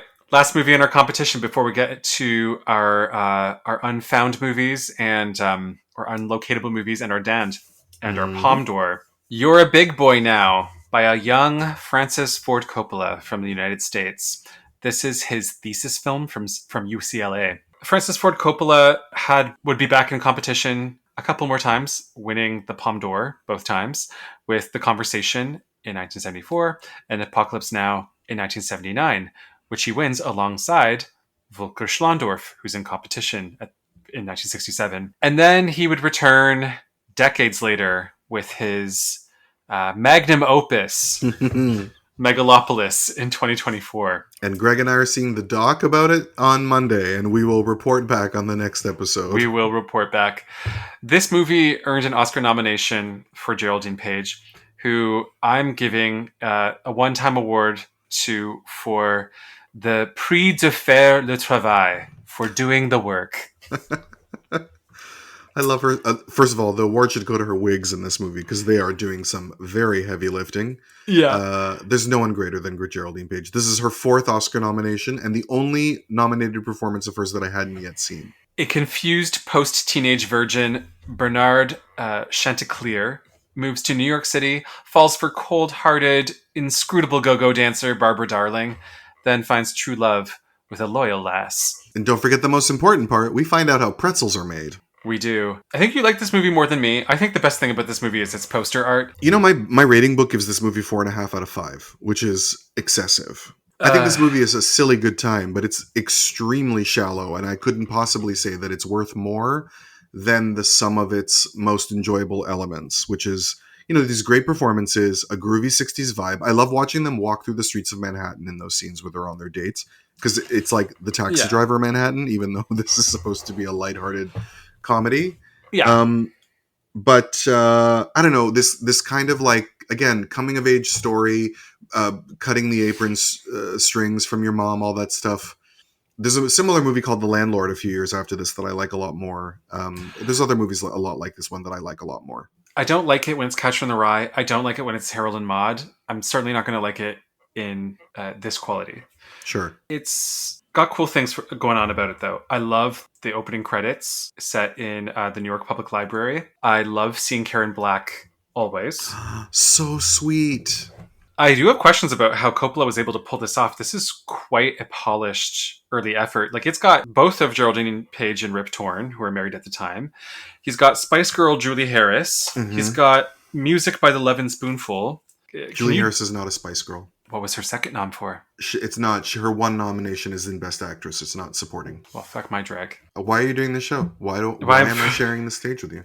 Why do I keep tapping my fingers and then when I'm editing it in post, I think, what the fuck is that? Yeah, no, it does have a lot going for it. Yeah. But a lot of the best things about it, as you say, and as I was saying, like, they're kind of already, you know, Geraldine Page is delightful and deserves an Oscar nomination, but she's also doing what we know and love her for best. You know, she's either being annoyed or annoying. Right. And she's like giving full 3 dimensions to these like types of hysterical Southern Gothic characters. This is something she did beautifully. She made it feel so much more than just an SNL caricature. This is also one of the few times that she is acting against her real life husband, and they're playing husband and wife as well. And then the lead we haven't mentioned because she's kind of forgettable. I like Elizabeth Hartman. Yeah. She had just been nominated for an Oscar for that movie A Patch of Blue, and then a few years after this, she's in the Beguiled with Geraldine Page. Cool. And I think she's talented, but like she's playing the kind of character that should be played by more of like a Brenda Vaccaro type, or like she's kind of supposed to be a Sally Bowles, and I don't know that this actress is the right person for this role to be that kind of like a real Holly Golightly, like always just out of reach. Oh, who's the chick who left Robert Evans for Stephen Ally Queen? McGraw? She could do it. I guess so. Elizabeth Hartman also had a sad ending. She actually died 3 days before Geraldine Page. She threw herself off her balcony, and then Geraldine Page died of a heart attack. Jesus in Lord. like 1986. Yeah, really, really sad stories. And then Peter Kastner is the lead. He's a Canadian. He went back to Montreal and I think taught after making a few movies. Michael Dunn is in this movie. That's a Backstreet Boy as well. The little person who's in the experimental theater with Elizabeth Hartman. What was his nom for? A movie called Ship of Fools by Stanley Kramer. Ah. And then I love the images of experimental New York theater in the late 60s. I love seeing that stuff and the backstage and all that stuff. This movie also has that guy Tony Bill who plays the sexy roommate, the sexy best friend that she ends up taking up with. That guy directed Untamed Heart with Marissa Tomei and Christian Slater, if you remember that movie. Where he gets like a baboon heart? Yes. He also produced The Sting and won an Oscar for Best Picture, like the Robert Redford movie. Yeah. The Sting it has the distinction of being the movie that won the first woman producer in Oscar. That's right. Julia Phillips. You'll never eat lunch on this town again. Referring to this movie as being his thesis project is kind of a cheat. He had basically like left film school and then made this movie with the studio and then used it as his thesis in order to graduate, basically. He went back to them and said, I made this movie. Can I use this as my... That sounds like cheating. Yeah. So it's not like he was like a student raising, money through student means and then ended up making this like big film. Overall, it's worth watching just to see New York in the 60s. Yeah, it's a curiosity. It's a time capsule. It's a curiosity. It has actors that we're all familiar with that we love. So why not see them one more time? But it's a bit too devoted to its like silly eccentricity. And it just starts to feel like eating cotton candy by the end, or it's just like, I need something that hits my stomach a little harder. No, I hear you there. Is there ever a time period where Rip Torn is like a regular guy fuckable? No, this is the first time that I ever found him anywhere like near reasonably attractive. But he's another one that reminds me of my dad, so I can't get into it. Yeah, the first time I saw young Rip Torn was in The Man Who Fell to Earth, and he's playing someone who is supposed to be desirable in it, and I keep thinking about it. Because you see his dick in that movie, don't you? You do. Yeah. All right, here are 3 movies that we could not source in addition to The Winds of the Oris: Hotel for Strangers or Hotel pro Cizinci by Antonín Máša from Czechoslovakia. This is another Czech New Wave movie from a director who never shows up at Cannes ever again. We also could not source The Last Meeting or Último Encuentro by Antonio Eceiza from Spain. This movie stars a famous flamenco dancer who helps popularize the art form, so too bad we couldn't see it. And we could not source My Love, or Mon Amour, by Nadine Trintignant from France. This is the daughter of Jean-Louis Trintignant, who also shows up in the movie. But not the one who got murdered, whose name is Marie. I didn't know that. He had a daughter who got murdered. Yeah, she had a rock star boyfriend who beat her to death. Jesus fuck. She played the mother in Ponette, if you ever saw that movie. I have seen Ponette. It's kind of why he stopped making movies before coming back with Amour, is his daughter was beaten to death. Welcome to Riviera Rats, where Bill recites the tragic biographies of every famous person. I have one tragic biography I'd like to complete at some point tonight. Anyway, go on. Anyway, I would like to see this movie because it also has Michel Piccoli in it. Yeah, no, I want to see it too. Now, onto our dance door. And now, it's time for the Golden Turkey! Which listeners might be familiar with now because our Our dear friends at thatshelf.com notice that we have not copyright registered. Yes. We forgot to copyright register Dan's Door, and now our friends at That Shelf are using it. So I guess I'll take that as a compliment. And then go to thatshelf.com and read my latest article on Anthony Perkins. All the parts of it haven't been posted yet, but it's halfway there. Read all of Bill's works over at That Shelf. That's nice of you. Thank you, sweetheart. Bill wrote a piece about the Harold Pinter series on the Criterion Channel. He wrote a great one about Judy Garland that is extra lovely because of like Bill's close relationship to the material. Yeah. No, you're a good writer, Bill. Thank you, sweetheart. This is not common, but 2 episodes in a row. I think 2 episodes in a row. Yep. Bill and I have the same Dand. Bill, reveal it. The Dand d'Or goes to The Unknown Man of Chandigor, L'Inconnu de Chandigor by Jean-Louis Roy from Switzerland. Crazed scientist Herbert von Kranz has invented a device to sterilize all nuclear weapons, and a mad herd of rival spies are desperate to get their hands on the device, including a sect of bald, turtleneck-wearing assassins. This movie features a small performance by the great Serge Gainsbourg, who is kind of hard to figure out which one he is because they all look like him. I want to fuck her. I want to fuck her. J'aime ta couleur café, tes cheveux café, ta gorge café. J'aime quand pour moi tu danses. Couleur café, que j'aime ta couleur café. Alors voilà, Claude a une petite amie. Elle est belle et son prénom c'est Bunny. The last 30 seconds were a hell of a lot more enjoyable than anything we sat through with this film. So when I talk about movies that are like pure theory, soulless, what did you call it? It's structuralist cinema. So, correct. This is the ultimate example of that, and for me, the most insufferable of it, which is that from the moment it started, I had no idea what was going on, and I was angry that it was making me try to figure it out. And on top of it, it's not a cultural or political exploration the way the other ones were, so it doesn't even have that excuse to be so frustrating. It's just this highly experimental, fake Godard. It's not even as good as like William Klein movies, and I find his movies to be pretty annoying. This movie was just impossible to sit through. Now, I don't think this movie is worthless. I think it's another one that does have aspects of it that are extremely well shot, and some sequences are cool. But the truth is, like, there was nothing in this entire competition that was like 1 star bad, but this was the one that was just like, it annoyed me the most. It was the hardest to sit through. I passed out for large sections of it, and I didn't fight it. It's strange that it is one of the more capably crafted movies, because what it ends up pulling off is a visual style and a production design that just kind of feels like the guy who made the egg chair made a movie. Yeah, totally.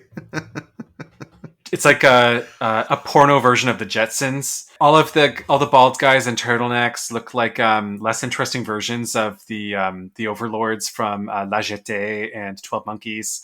Yeah, and it feels like it's trying to play in that vein. It also feels like it's trying to be Alphaville. It's trying to be Alphaville. It's also trying to be Laughing. Like, yeah, totally. Yeah. Hokey pokey romper room bullshit. Yeah. And that was our Dand d'Or. And now we get to talk about our Palme d'Or winner. Sometimes reality is the strangest fantasy of all.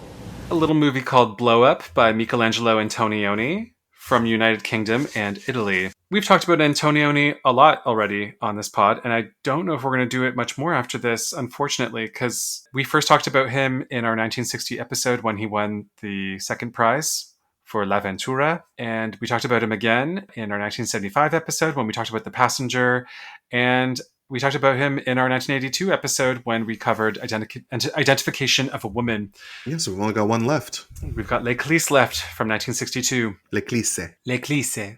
He is one of 3 directors with the distinction of having won all 3 festivals' top prizes authentically. The other 2 are Jafar Panahi and Robert Altman. He's received other decorations, like he got Oscar nominations for this movie as well as a screenplay nomination for this movie. Cool to think about, because it's a movie where you could complain that there's not a lot happening, and that's a compliment to the fact that there's actually quite a bit going on. Absolutely. This movie was also the very first movie to win Best Picture from the National Society of Film Critics in their first ever awards roundup. He won their Best Picture and was nominated for Best Director. I think Persona won Best Director. A fashion photographer unknowingly captures a death on film after following two lovers in a park. That is the simple plotline of this movie, and it's actually the whole plot of the 15-page short story it's based on by Jose Cortázar, which I got to read before this recording. I read it too, but I read it so long ago I don't remember. He's in the movie though. Oh, cool. What Antonioni and his screenlit writer turned the movie into is something more expansive and about and just more situated in a specific time and a place. Well, and also the most impressive thing about this movie is that that's the plot. That plot doesn't kick in until well over an hour into an hour and 50-minute movie. Yeah, it is. It's a movie that's known for being about a cool photographer of fashion photo shoots hanging around London, and then just by happenstance, like strolling around, he stumbles upon something he photographs and then later finds out that he captured a murder. In the midst of solving the puzzle, he has a sort of passionless orgy. He goes to a Yardbirds concert and gets involved in the mosh pit, finds some people he knows having a stoned orgy in one of the back rooms. He hangs out a little bit with someone who's his kind of girlfriend, who then has a truce behind his back, and he catches her doing it. Sarah Miles, did I get that right? I got the impression that was her husband and that they're her neighbors. They're his neighbors. That's how I've always seen that. I didn't think she was his girlfriend. No, you're right. Yeah.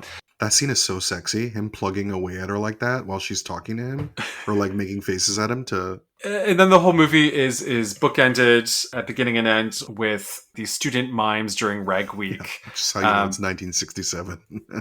Which I only picked up this time is the clear reference point for the opening credits of Velvet Goldmine. Oh, okay. Yeah. Yeah. This movie looks and sounds amazing. And specifically, I'm not talking about the swinging London stuff about it. That's actually the stuff I actually can do with less. The sounds of the park and the sounds of the park coming back as he's examining the photos. Yeah. That stuff, that stuff makes me drool. Bill, tell me what you think about this movie. Oh, I love this film. And you just cannot overestimate how influential this movie is and the place that it has in film history. When we talk about 70s movies in America being what they became in the 70s because of their responding to 1960s European movies, most of that is Blowup. And the sensation that this movie caused in the US when it was released, or caused worldwide. This movie opens in December of 1966. It's nominated at the Oscars for 66 and then travels to the UK and to France in the spring of 1967, which is why it's not winning a Palme d'Or in its own year. And by that point becomes this huge deal because the sexuality and nudity in this film is incredibly tame by today's standards, but at the time was seen as being really, really extreme for a mainstream audience. Yeah. To the point that what MGM did in releasing this movie in North America was that they created a fake production company to release it through, because this fake production company did not have an agreement with the production guild, with the production code, which meant that it did not have to adhere to the production code, which meant that they could release it without having to cut anything. Oh my God. And because they were supported by the fact that it also got incredibly good reviews and sold through the roof, it's considered to be one of the major last death knells of the production code. Huh. So like I said, there's just no overstating how important this movie is. I also love this movie because it's a nice break from a lot of the movies we've been talking about in this festival, which is that it is also an extremely artistic, conceptual movie. Mm-hmm. Mimes running through London and exploring silence and identity in these very esoteric ways that don't necessarily feel like they're all that important to the narrative, but there is a narrative. We begin with him leaving what the British call a doss house at the beginning, and then finding out he's a photographer. And we're never confused as to what's going on. No. But it is amazing how much time we spend on things that don't feel like they're pushing a narrative forward. Like watching him antique shop. I find it interesting that it's a movie about a fashion photographer, and it's a movie that's popular for showing off women's bodies, but it's actually quite sympathetic to what the models go through with cruel fashion photographers. Yeah. And it doesn't feel as male gazy as it should. Like photography, but also like the threesome and all that stuff. I mean, Antonioni in that scene is far more interested in that purple background paper than he is in the girls' bodies, you know? Yeah, I mean, it's certainly less objectifying than when it's parodied in Austin Powers. First, I love that we know that those two guys walking through the neighborhood are gay without it being like a cruel joke in any way, even though he's upset about it. But like, you can tell that the movie doesn't hate, like Antonioni's not mad about it. It's just David Hemmings who is. I do like the fact that he painted all of the exterior scenes to make London look more London. Yeah, he painted the grass in that park. He made them paint the grass a deeper green to get... And yeah, this movie's shot by the great Carlo De Palma, who later worked on Bullets Over Broadway, Mighty Aphrodite, Everyone Says I Love You. His last film was Deconstructing Harry. And then he wanted to come back to work to shoot Woody Allen's and Anything Else in 2003, but he failed the insurance physical and they wouldn't let him work. Damn. And then he died in 2004. He also shot, speaking of Elio Petri, he shot The Assassin and Divorce Italian Style. His first Antonioni movie was Red Desert. He was never nominated for an Oscar. He was nominated for a BAFTA for Blowup.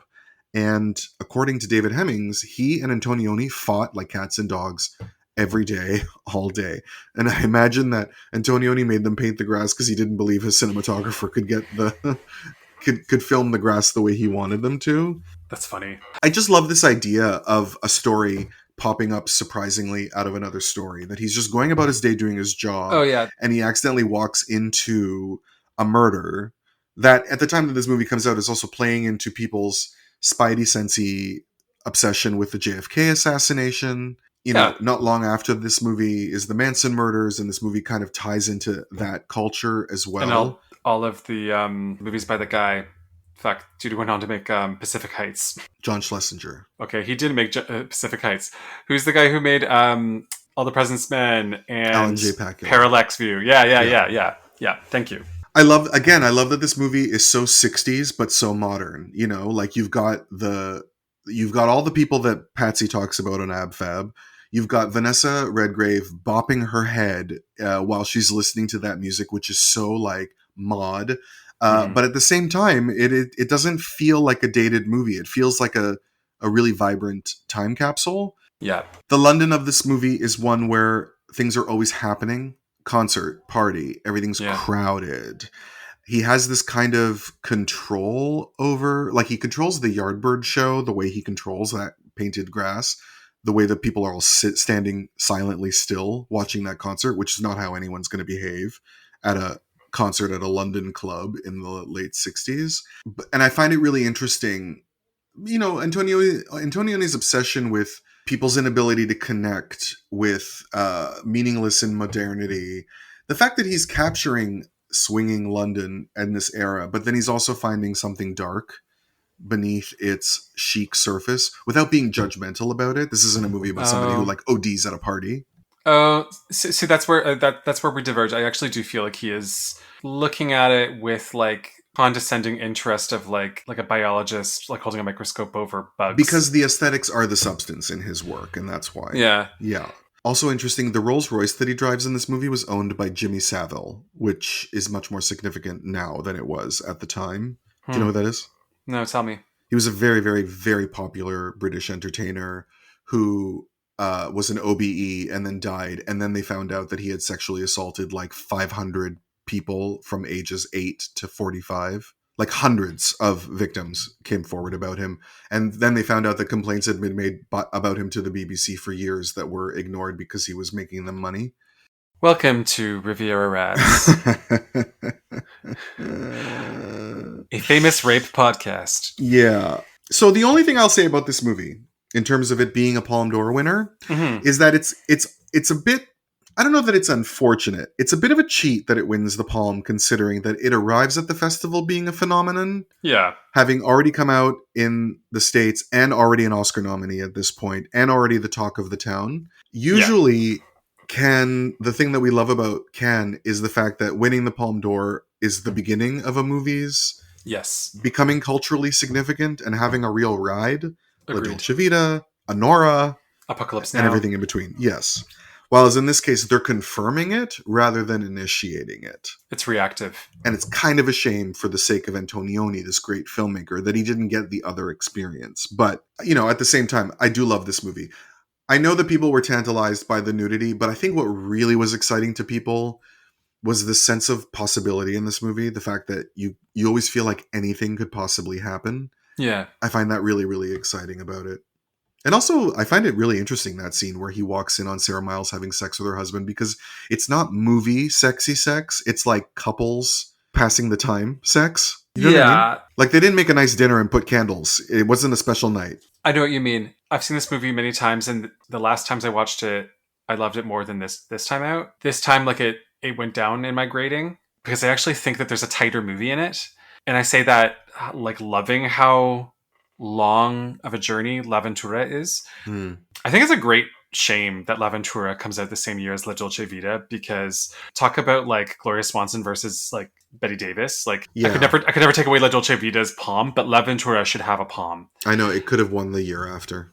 Yeah, exactly. I love everything to do with the mystery and to do with Vanessa Redgrave, and I love the long sections that sandwich it, because I love the idea of us, like you say, discovering the movie that we're actually watching very far into the movie. And that happens actually in L'Avventura. We realize that there's a disappearance 30 minutes in. And like L'Avventura, it doesn't continue to be the constant occupying piece of the movie. And I like that part. I have questions about his motivations, like the character motivations around him solving this puzzle, specifically the orgy and then going to the concert. Even though it's really cool, we get to see a young Jane Birkin get topless, even though it's really cool to see the Yardbirds play live. And I love that just as a spectacle. Speaking of which, one of them just died. Which one? Oh yeah, that's right. Yes. You sent me the article. Which one? Bill, I'm forgetting everything all the time. Like, contrast this movie with 3 Days and a Child, where it's a point of interest that this guy has this responsibility of taking care of this kid while he's occupied with all these other thoughts, and he's actually not giving a shit about it. We're made to believe that this guy really needs to know what happened, then goes wandering around, and then returns to it. And I guess I know people contain multitudes, but I'm not sure these sync up so much. The piece at the end where he picks up the mime's ball and throws it back to them is played up for a symbolism that hit me the same way the symbolism in Mouchette hit you. But I always wonder about why it is after he throws the ball and then he walks away, and then we hear the sounds of a tennis game. It's silent before that. Well, yeah, and it's meant to be like, what's real, what's not. But also, is he seeing, because, Antonioni's always about, like, meaning and connection, right? His movies are always about people's inability to communicate properly. That's what L'Avventura is about. L'Eclisse is she plays a translator. And the idea is that she's usually the one who's disconnected in the other movies. And in that one, she's the one who's trying to make other people connect, and she can't. And is that a theme in this movie as well? Connecting or seeing the world properly, seeing the world versus seeing it through his camera lens. And does he hear that noise at the end because he's finally seeing a different layer of reality? Or, I don't know. And I'll probably think of something different every time I watch the film, but I love that happens. I don't know. I think you're absolutely right. I think it's also a movie that hit people in the way that it did because it is not about moral certainty, which is what Hollywood movie audiences have been trained, especially at this point in history, to think that movies are there for. And the fact that it's a very amoral movie about things happening like murder and premarital sex, I think probably was significant to audiences in a way that it just can't be anymore, which is why we tend to appreciate it more as an aesthetic experience. Also, I wonder how many people became photographers thinking that would be their life, just like spending their days exploring the city and the possibilities of the world around them, when in reality, an in-demand photographer would be booked for months nonstop and never have a moment to himself. But you know what I love about this year at Cannes? We have a lot of movies where guys wear blue shirts tucked into white jeans or white pants, and it always looks slick. Totally, yeah. And David Hemmings was not like gorgeous, but no, he was cute. He was like he was the moment. But he's got like He's got Meg Ryan and French kiss hair in this movie, and I know, and he upsetting. did like he aged. I mean, when you see him in Gladiator, you don't even recognize him. I don't even remember Gladiator. Now, what would Terrence Stamp have been like in the role? Because that's who was originally hired, and then Antonioni saw David Hemmings in a play and changed his mind. I wouldn't be able to handle that, Bill. Terrence Stamp, like a young Terrence Stamp, having all those sex scenes? No, stop it. No, he was gorgeous, but I also wonder. Terrence Stamp is like more of like an emotionally unavailable, haunted beauty, and David Hemmings is like a scrappy, unpredictable, like Catwoman energy. You know, it's like she's good, she's bad, but she's always out there for herself and nobody else. Like he's got that kind of vibe. Yeah, I see what you mean. And I wonder if it ended up being a better choice. No, I think I have no casting issues with this movie. I think everybody is really top drawer in it. I'm glad that you like the Sarah Miles plotline. I actually think there's something kind of wasted where I feel like it could have been left on the cutting room floor. That sexy net dress that she wears when she comes up to stairs to him. I love that dress. Yeah, I feel like that whole section is just there to add like an element of like modern bourgeois malaise that he's done better in other movies. And I just feel like the movie doesn't need that. And that part of it does feel sort of judgmental, just in him pointing out that these people feel empty. I don't feel as hateful about the movie as Pauline Kael did. That's a hilarious review. Please go read it. I don't hate it at all. Actually, I really like this movie. It's just this was a really interesting festival to cover because I was rewatching this movie that I used to think was a 5-star movie, and it went down a grade and ended up the same grade as about 5 other movies I watched the first time and loved. Yeah, I could see that. Whatever mystery it held for you was no longer there. I really love this movie, although when I'm reaching for Antonioni, it's not the first one I'll reach for. I will always reach for La Ventura first. And in fact, I will probably reach for Red Desert before I'll reach for this movie.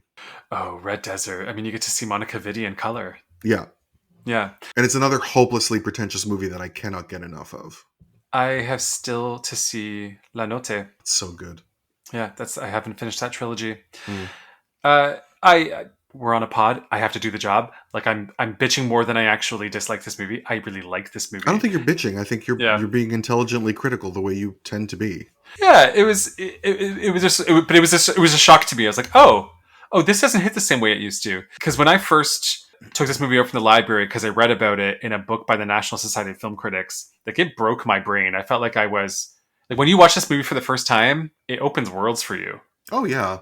Although I didn't feel that way the first time. It was the second time I watched it that happened. The first time I watched it, I was a teenager in the media library at York University watching this on Laserdisc at a study carrel, like with a little TV screen. That's how I watched La Ventura for the first time. Same as well. Yeah.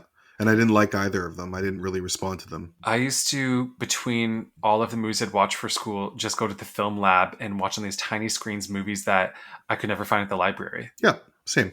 Yeah. That's how I was introduced to a lot of them. Also because I sort of bottomed out with major depression in my first year at York, and I would skip classes and just go watch movies in the media library all the time because I couldn't cope with my life as a slip of a 19-year-old. I still can't cope. I just fake it a lot better.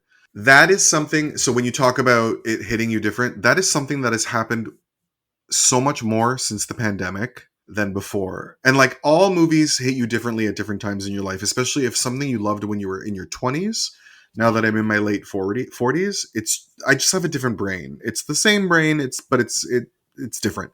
And the experiences of life and what I've seen are different. But since the pandemic in particular, it's kind of like you've added a really strong flavor to the usual recipe or something. Like many movies hit me very differently since. You know, it's interesting you bring that up because I was thinking about this going back to our discussion of One Battle After Another. We shouldn't be too shocked that the movie's being discussed in terms of its identity politics because of what it's about, which is about Black female revolutionaries. But I did think to myself, this movie's probably getting a cold reception or colder reception because it's coming out in the Trump years. And during a more progressive government, you're allowed to have flawed Black women. Oh, yeah. But no, you might be right. Different milestones in your life change you. And that's not to say they leave you jaded. They just transform you. Yeah, they alter your perspective on life. Yeah, that's interesting. I'll think about that. But I want to know, Bill, is this your Palme d'Or? Do you think they got it right? I do think they got it right. Yeah, this is the movie that I would pick. I would be tempted to go with The Red Mantle or with Accident, but I have no trouble telling you that I agree with the choice of Blowup. That's really cool. I think you know that I'm not going to pick Blowup. It's a small film, but it's the one I like the most. I'm going to go with 3 Days and a Child. Wow. Yeah. Interesting choice. As far as I know, Israel has never won the Palme d'Or. No, they never have. I have no notes about this movie. I don't think there's anything wrong with it. There are 5 or 6 movies that all have the same like grade as this movie for me, including Blowup. But this is the one where I see nothing wrong with it. That's really great. And Bill, if you could give the palm to any other movie from 1967, and you can't pick Blowup because it's a 1966 movie, what would you give it to? This was a bit of a tough choice. There's a lot of great movies in 1967. I handed out 5 stars the way I hand out blowjobs. To many people. No, my choice for my palm of 1967 would be my favorite Jean-Pierre Melville film, Le Samouraï, starring Alain Delon. This is up there with like those kinds of movies that are absolutely perfect. Every shot is perfect. Every element, it's just brilliant. I've only seen Army of Shadows. I haven't seen that one. Well, I'll trade you. I really need to see this one. I have a feeling I haven't even scraped the surface of the great Alain Delon movies. There's not that many, but this is the best, and it's my favorite Melville. And I saw it at Lightbox years ago with Michelle. I've seen it a few times, and then they played it. I feel like they played it at the Fox not long ago, but it wasn't a good day, and I couldn't go. So really cool choice. What would you pick? I'm sorry. I just had a moment. I was just thinking on like how many times have you picked movies I've not seen? So there was Katerina, and there was Early Summer, and now this one. My choice, I'm going to go not cool. Is Dr. Dolittle? Is guess who's coming to dinner? No, my choice is In the Heat of the Night. It's a good choice. I think The Graduate is a flawed movie that people overrate because Anne Bancroft gives the best performance ever in a movie. But it's the best part about that movie, and everything around it crumbles. For me. I don't think that's true. I love The Graduate, but In the Heat of the Night is pure pleasure from beginning to end. Pure. And the pleasure of its thriller, like its police story, doesn't get in the way of the importance of its thematic elements. You know what I mean? Like they both work beautifully, and it's great drama and characters. And if I ever taught a class on film aesthetics, this is the movie I would show people when I teach them about film sound. Yeah. I can locate myself in the space of this town and where I am, if I'm at the police station, if I'm at the train station, based on what's going on around me. Yeah. I can tell if people have big backyards or not. And Lee Grant's performance in it. Stunning. And she's so beautiful. And it's my favorite Sidney Poitier performance. Mine as well. I think it's his finest performance, and it's kind of silly that it's the other guy. It's Rod Steiger who wins an Oscar for it, for a very hammy performance, because Sidney is like riveting.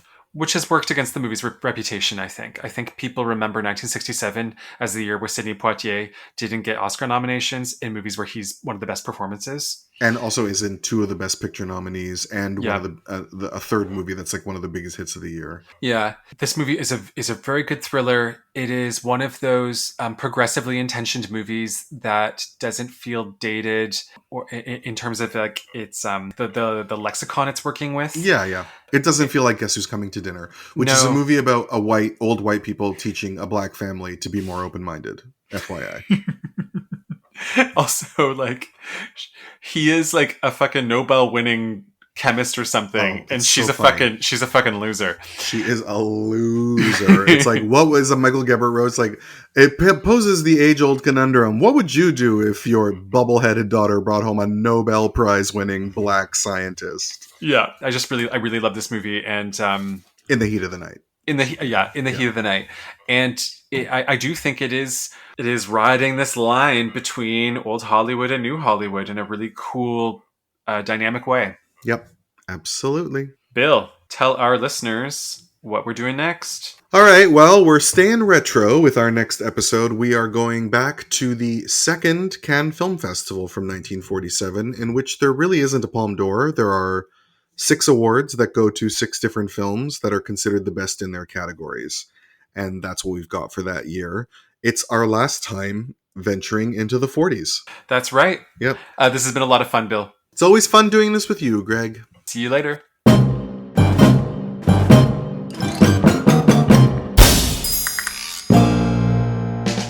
Thank you for listening to Riviera Rats. Our podcast is hosted and produced by Bil Antonioni and Gregory Roseborough. Our music is by Joe Organ. Our artwork is by Leo Kuvaris. Follow us on Instagram at Riviera Rats. Write to us at ratsriviera@gmail.com. If you want to support our show, tell your friends about us. Leave us a rating and a review on whatever podcast app you use.